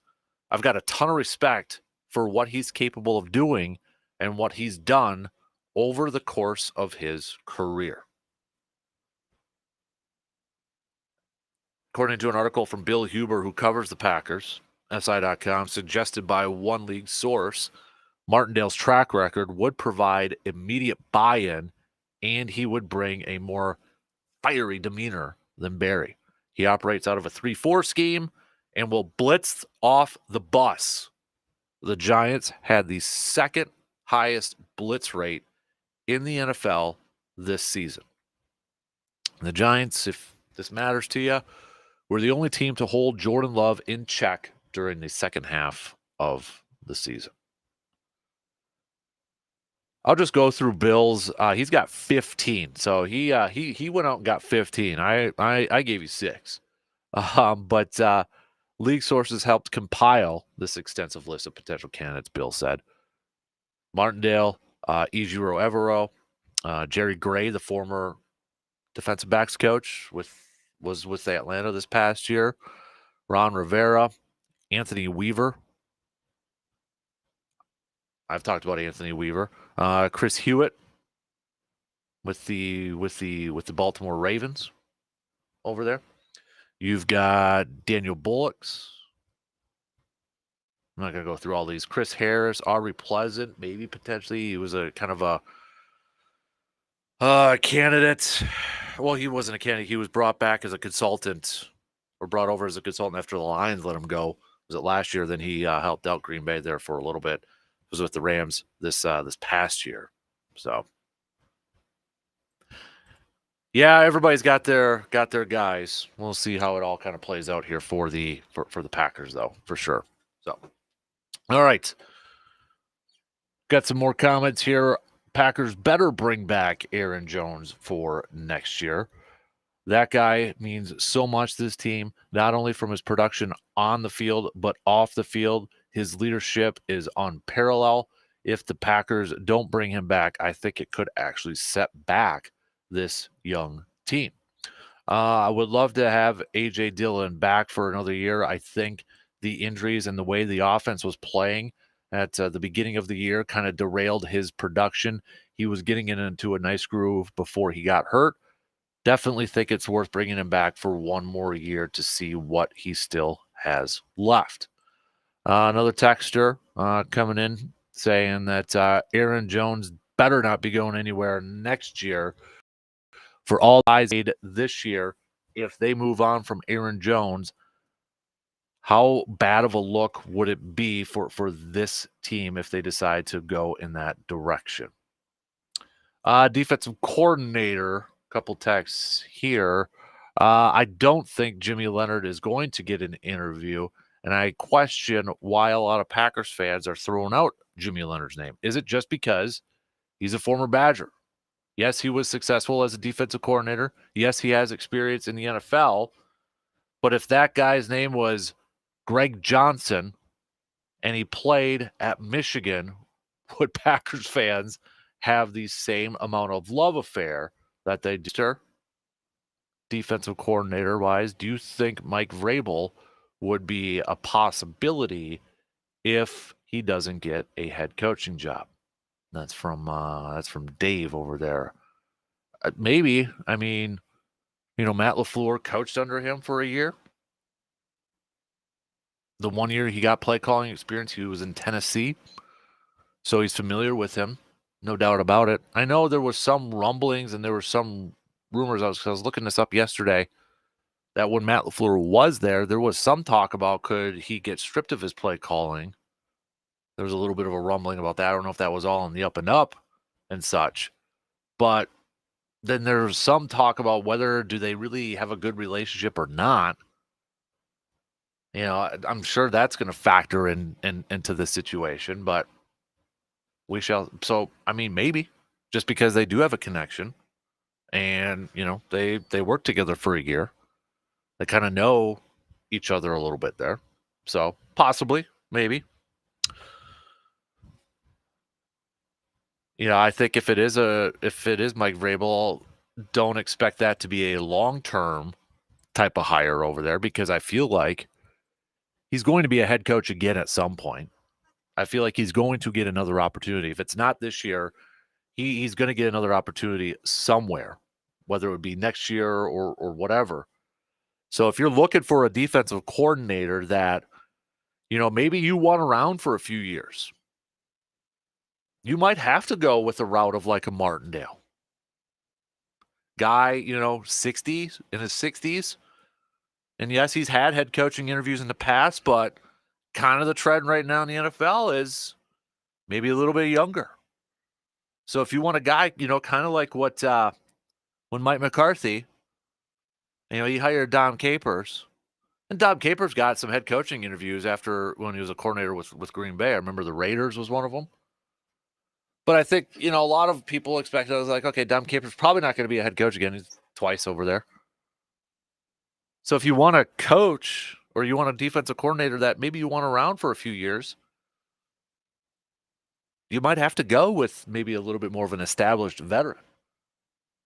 I haven't seen his name being thrown out there, but does that mean a guy like a Lovie Smith or a Mike Zimmer for crying out loud? You bring those guys in.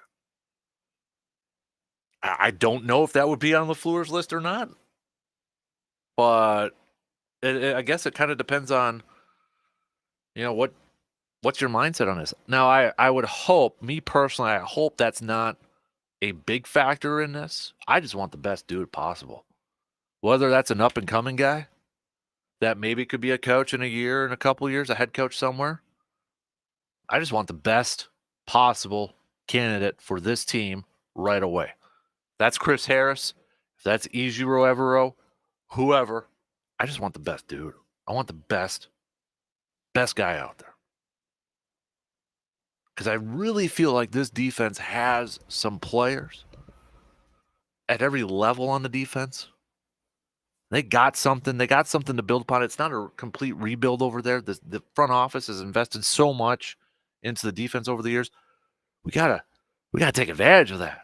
We gotta use that. We gotta use those players to the best of their abilities.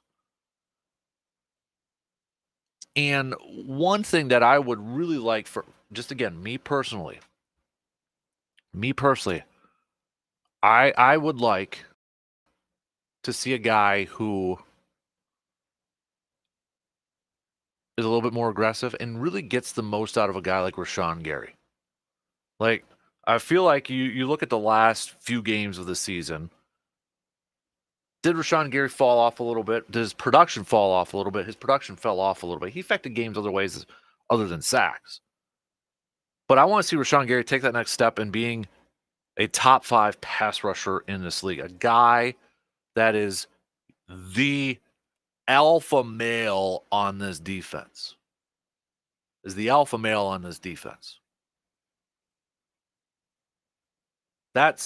want that defensive coordinator to come in with that. Whether that means blitzing more, just being aggressive, that's what I want. Somebody mentioned this name yesterday, Holland from the 49ers. Again, I mentioned this yesterday too. I don't know if this would be a factor, but when it comes to Johnny Holland,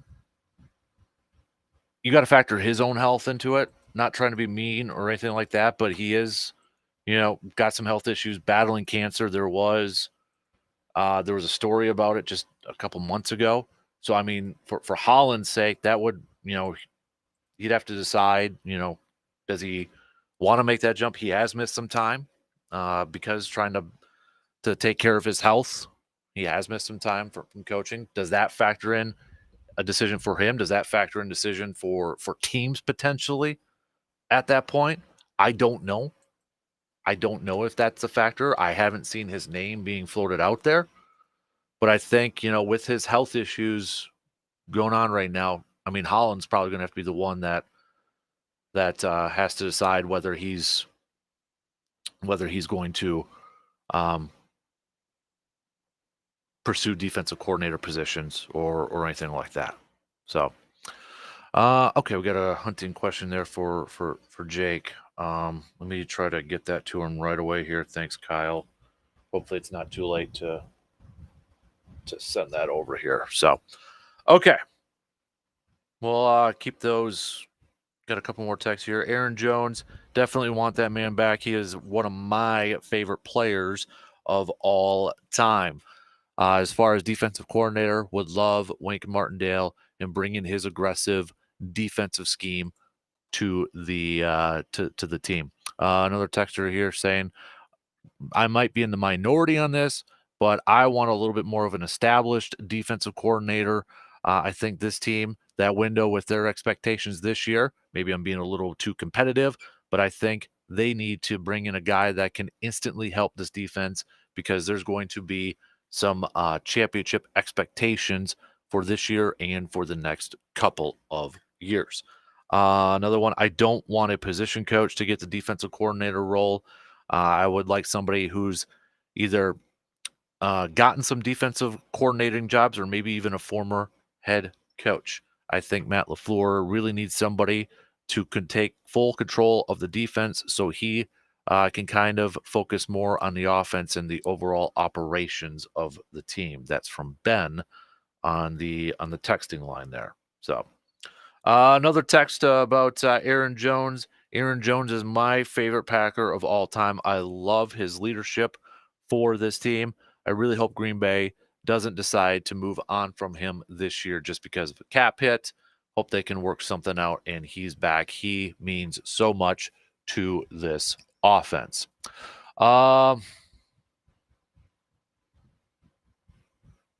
Surveyor saying, I can answer the question to that one text of the reason why Jim is so high on our list isn't only that he's a Wisconsin guy and legend, but he's also a good coach.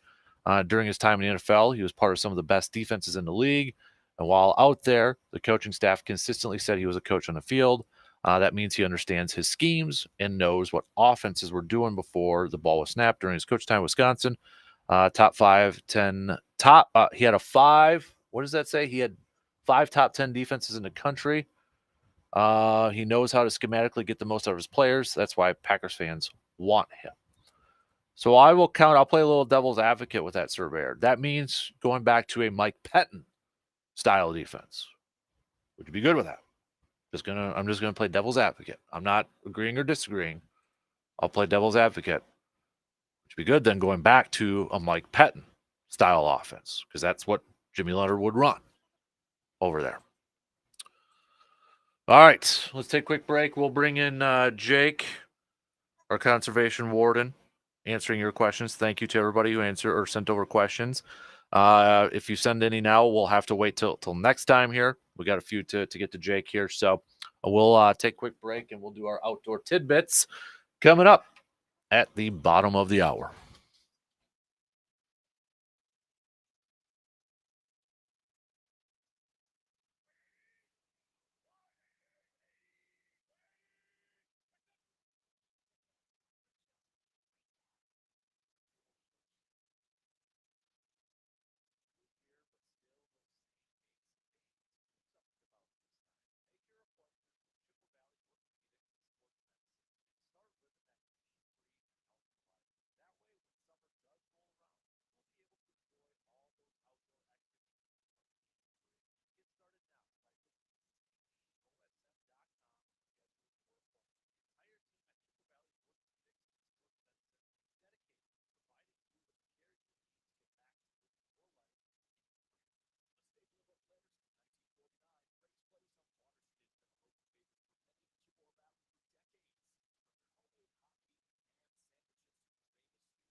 Few texts coming in here before we get to Jake for outdoor tidbits.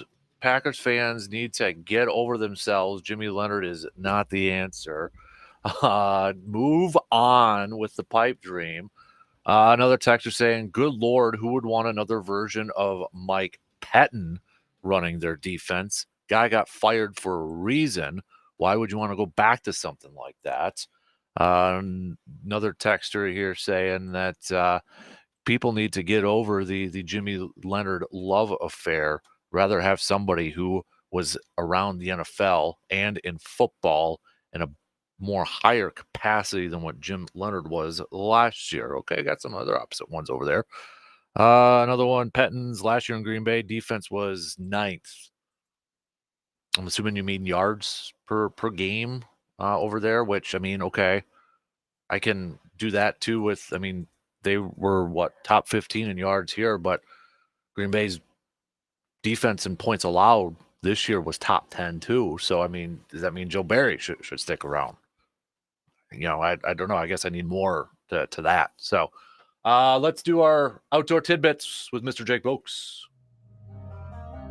Answering your questions and giving you the tips you need to be successful and safe in the outdoors. It's time for your outdoor tidbits. Have a question you'd like answered by Jake? Send it to us, and we'll ask for you. All right, Jake Boakes, conservation warden for the great state of Wisconsin, joining us here this morning. How you doing, man? Good to hear from you.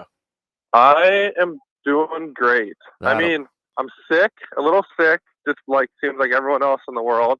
But otherwise, I'm doing pretty good. Well, we appreciate you making some time for us here this morning. Yeah, it's been a couple weeks. I apologize that my last couple Thursdays kind of got away from me in the mornings with some different calls and stuff. So I appreciate you waiting a few weeks. Yeah, absolutely. So should we dive into it right away? Sure. We got a couple questions from last week here to just kind of, and I know I texted the answers to those listeners here, but maybe just kind to revisit here. One texter asked, while ice fishing, is it legal to throw a fish on the ice for the eagles to have out there? So there's a few things about that. Generally, you can if what you catch is a legal fish, and you count it towards part of your daily bag limit, and then if the eagle doesn't take it away, you have to clean it up off the ice. You can't just leave it there, even if they come down and peck at it and then leave. You got to take that away, otherwise it's littering. But there are some rules for feeding wildlife, and you can hand feed actually a lot of wildlife, but it has to be, you got to be close to them, and you got to pick up any extra pieces and stuff like that. So feeding an eagle would kind of fall under that. Not a bad idea, but a lot of times we just encourage, if you're going to catch and keep something, use it for your bag limit and take it home and get it off the ice. Mm-hmm. How about now this one? It would be a good one to catch up on because it was the Wissota. Has Jake heard anything on new walleye slot size coming to Lake Wissota? And you had actually followed up with me because you heard a little bit more details on that. So you want to revisit that? Yeah, so there is going to be a change for the Lake Wissota, the Chippewa River walleye regulations in Chippewa County here. The old slot and numbers are going to change a little bit, and I was able to kind of give some input in on the fishing regulations for this upcoming year because they're not posted yet, and I saw the change in there for this upcoming April. But it's not official, but what it's looking like it's going to be is that you're going to be able to keep 3 fish between 13 inches and 16 inches, and then you're going to be able to keep 1 over 24 inches.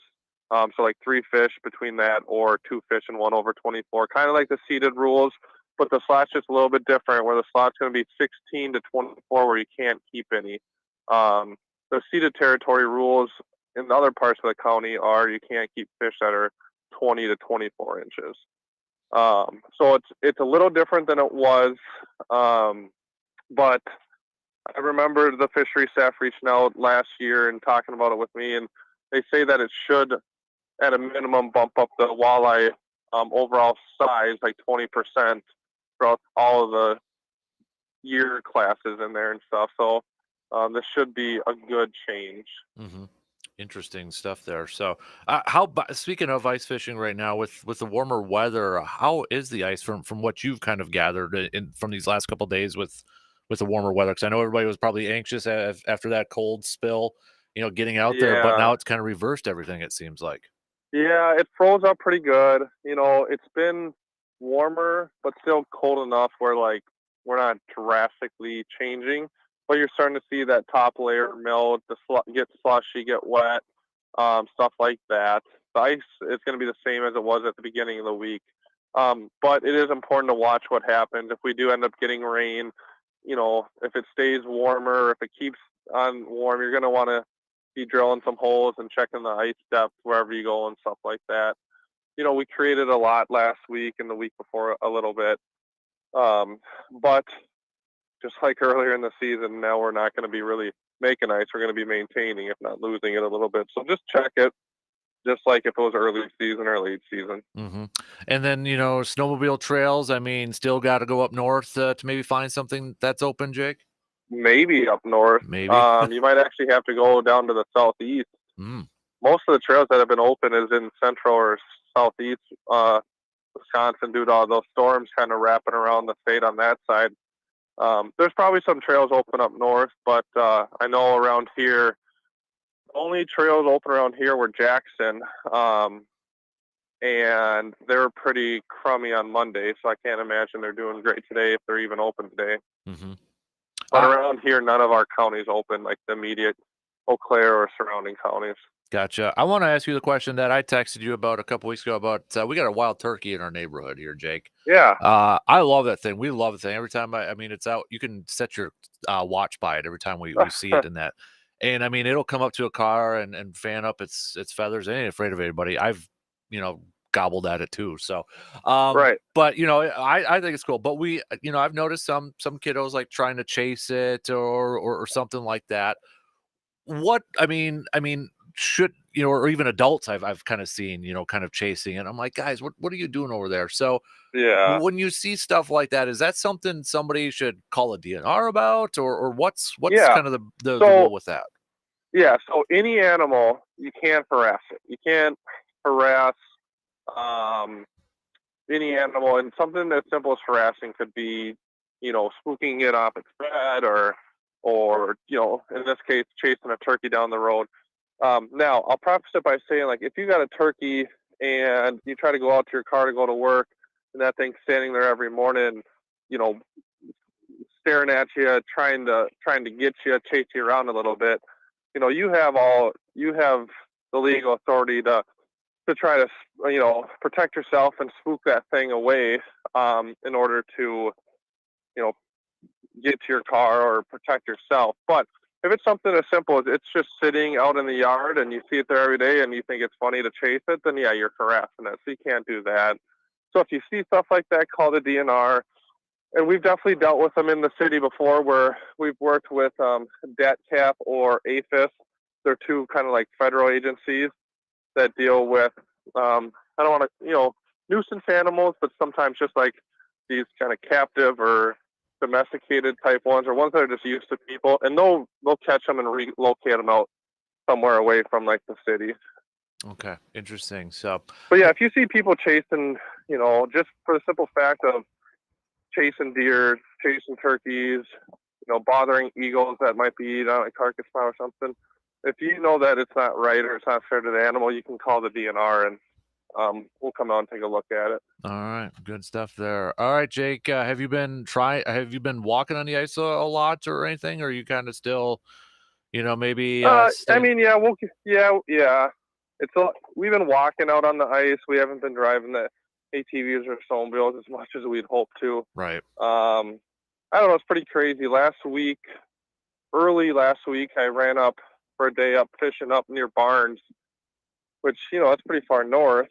And I spent a day fishing there when it was 0 degrees, and the lake I was on still only had like 3 to 4 inches of ice, which was pretty crazy. So it's just such a unique, weird year, you know. Absolutely. And right when you think we're gonna finally get that winter come, you know, here comes another warm up where everything's melting again, and so it's Exactly. an interesting year. Yeah, no doubt. Well, Jake, we appreciate the time as always, buddy. Thanks for answering those questions. Rest up, man. I Yeah, know you got a couple kiddos over there too, so make sure the family's healthy, buddy, and we'll catch up with you again soon, okay? yeah, no, I appreciate it. Absolutely. All right, we'll talk to you soon, bud. Yep, have a good one. See ya. You got it. There you go. Jake Boakes, conservation warden, joining us here for a little outdoor tidbits. Let's take a quick break, and we've got some picks and predicts to get to. Brought to you by the Elbow Room. We'll take a look at some of the games on the docket for tonight and make some picks. Last call for any texts. Hit us up, 715-830-1912. We'll be back in just a little bit.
It's time for some picks and predicts brought to you by the Elbow Room in Eau Claire. Located right next to the Banbury Place. Looking somewhere to catch the games this weekend. Championship Sunday.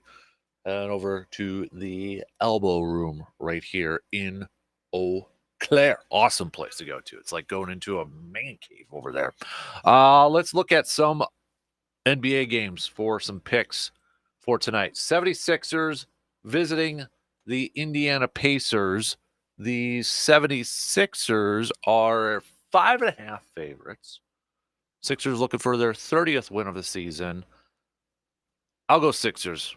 I'll pick the Sixers in this one, and I think they cover. I think they win by 6. Let's go Celtics visiting Miami. Celtics are 7.5 favorites here. I'm going to go Celtics win, but I don't think they cover. I think it'll be a little bit. Celtics, I mean, they're 14-9 on the road this year. They're 34-10 overall, but road struggle a little bit there. I mean, it's not like Miami's been dominant at home either. They're 12-9 on their home court, but I'm going to go Boston, but I don't think they cover. I don't think they cover that one. Let's go Nuggets visiting the Knicks. Nuggets 31-14 on the season. Visiting the Knicks, who are 27-17, but the Knicks are 14-5 at Madison Square Garden, where the Nuggets are 14-10 on the road. I'll go Nuggets, barely cover. I think the Nuggets win, but they cover. That line right there, yeah, I think that's a perfect line, I think, for this game. Nuggets win by less than double, or they win by single digits in this game. Interesting line here. We got Sacramento taking on the Golden State Warriors at home for Golden State, where they're 19-22 overall this season, 12-11 at home, but the Kings are 500 on the road. So they're 24-18 overall this year, 10-10 on the road. Kings are just 1.5 point favorites. Because that's so low, I'll go Kings, and I think they cover as well. Timberwolves back in action tonight. They got a win last night as well against Washington, 118-107. They're going up against Brooklyn. Timberwolves looking for their 32nd win of the season. Favored by 4.5. Timberwolves win, and they cover in this game. They win and they cover. To looking at the college for men's college basketball, not really one game tonight going in action here. So let me bring up another schedule here quickly. See if it'll load up. We talked about the Northwestern upsetting Illinois in the Big Ten conference over there too. So do we not got? Just trying to look at some other games in action tonight. Okay, that's probably about it. In terms of some good matchups, I guess Syracuse, Notre Dame for women's basketball. We got a couple ranked opponents there. 22 Syracuse at 15 Notre Dame. I'll ride with Notre Dame in that one. I'll go with Notre Dame in that. Ooh, good one here. South Carolina, LSU. Number 1 South Carolina at number 9 LSU. Let's do that one. That should be a good one. Where's the line? Or they don't have a line on that one? Okay. South Carolina undefeated, 17-0, but going to visit Coach Kim and the Tigers down there for LSU. Ooh. Man. LSU's a half game back from conference for South Carolina here too. I'm going to go South Carolina. I'm going to go South Carolina defeats the defending champs, LSU Tigers. That's a good one, though. You want to watch a good game in some women's college hoops? Check out that one. That should be a fantastic matchup. All right. Let's recap some of the stuff out there. Obviously, the big story in the sports world, Jim Harbaugh making his return to the NFL, taking the job as the Los Angeles Chargers head coach. So leaving Michigan. Michigan is expected, or at least it's rumored, they're going to promote their defensive coordinator to the head coaching spot over there, or offensive coordinator their offensive coordinator, to the head coaching spot over there. Luke Fickell was a name being thrown out there as a possible target, but that seems to be kind of downplayed. He was mentioned before in the past as a possible Michigan target when he was with Cincinnati, but that's kind of simmered down now. His name was thrown out there again. Lance Leipold's name's being thrown out there as a possible name for Michigan. He's turned down offers elsewhere to stay in Kansas, but could Michigan move the needle for him if it was potentially out there? It sounds like Michigan's going to stay in-house with their offensive corner, but if they open it up, I'd be curious to know if Lance would jump from Kansas to Michigan over there, if that would be a job that gets him to move over there. We talked Bucks last night picking up the win.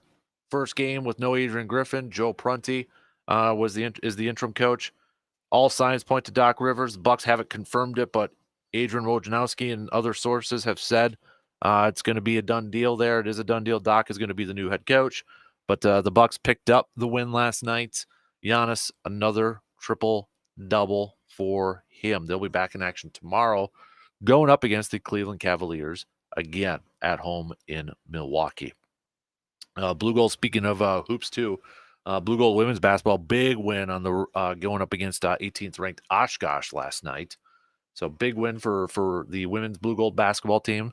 Speaking of which, we've got a new episode of the Rollin' with the Golds podcast. That's up. A fantastic episode talking with national championship coach Chip Schneider.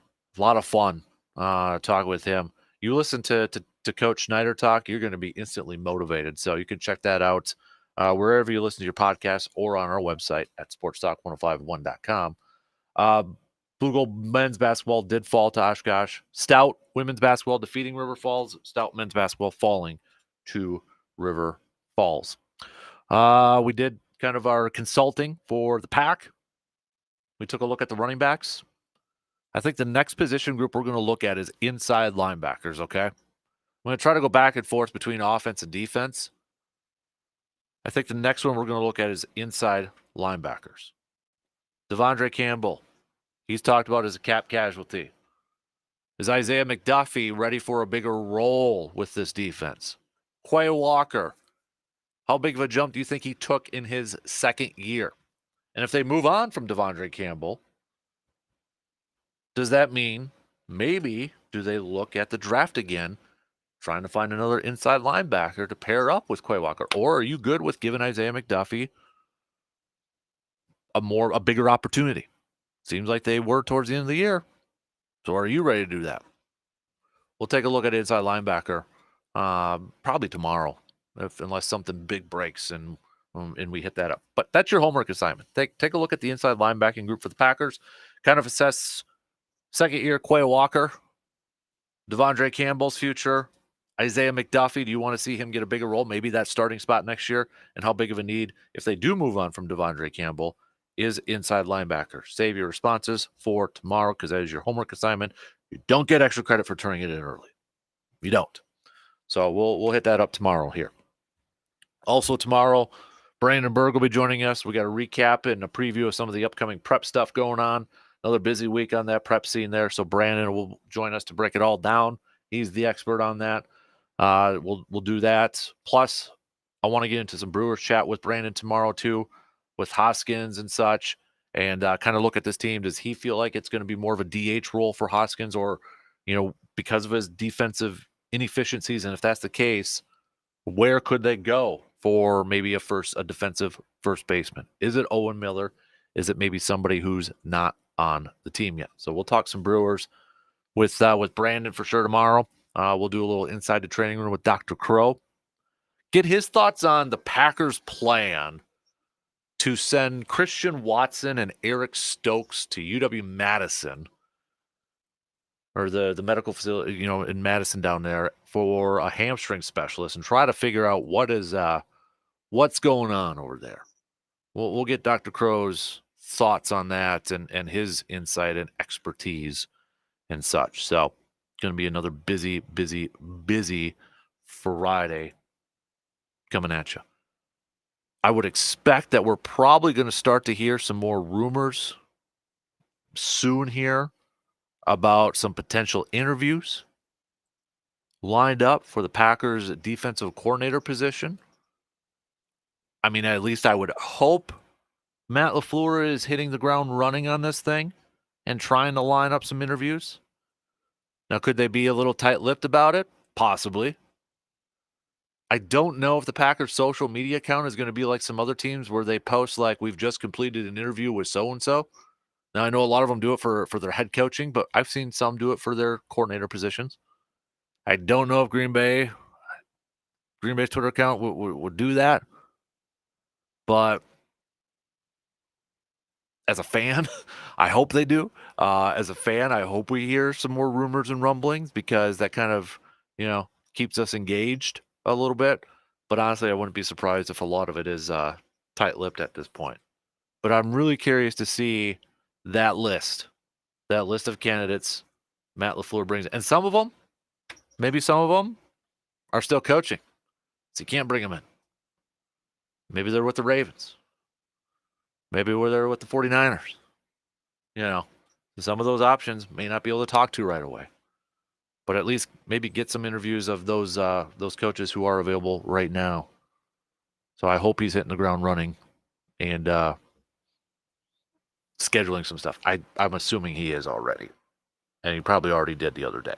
So, but we'll definitely keep you posted if anything does pop up rumor-wise and all that stuff. If you're not a member of our Facebook group, I'll post the question up with the linebackers like I did with the running backs over there a couple days ago. I mean, I know it was a day late and talking to some running backs, but yes, it was just crazy busy, with coach firings and all that stuff and Brewer signing free agents. And I mean, it was kind of nuts over there. But some more thoughts on the running back. I would be fine with a 1-year deal, but somewhere between a first and a fourth round for drafting a running back. 1-year deal for AJ Dillon. Timothy on the Facebook group said no to AJ Dillon. I love AJ, but he's lost a step due to injury. I hope they can get a quality running back in the second or third round. We have 2 in each round. Maybe the kid from Michigan. What else do we got here? Is that about it? Dylan is a fan favorite, but I don't see him returning. Wave goodbye to Joe Barry, David Bakhtiari, Anders Carlson will have to earn his spot next year. Yeah, Packers did sign a kicker. They signed a kicker from Georgia who didn't kick last year. He spent some time with the Vikings in training camp, but maybe a little competition. Maybe a little bit. Leroy saying, yes, they should bring Dylan back on a prove-it deal. If he could get his leg drive back, he would be quite the combo with Jones. Third round should be used for running back. Brian saying for Dylan, I love him as a player and a person, but I think his best days are behind him. All right. Appreciate everybody contributing this morning. Let's do it again. All right. I'll meet you up here tomorrow, 6 a.m.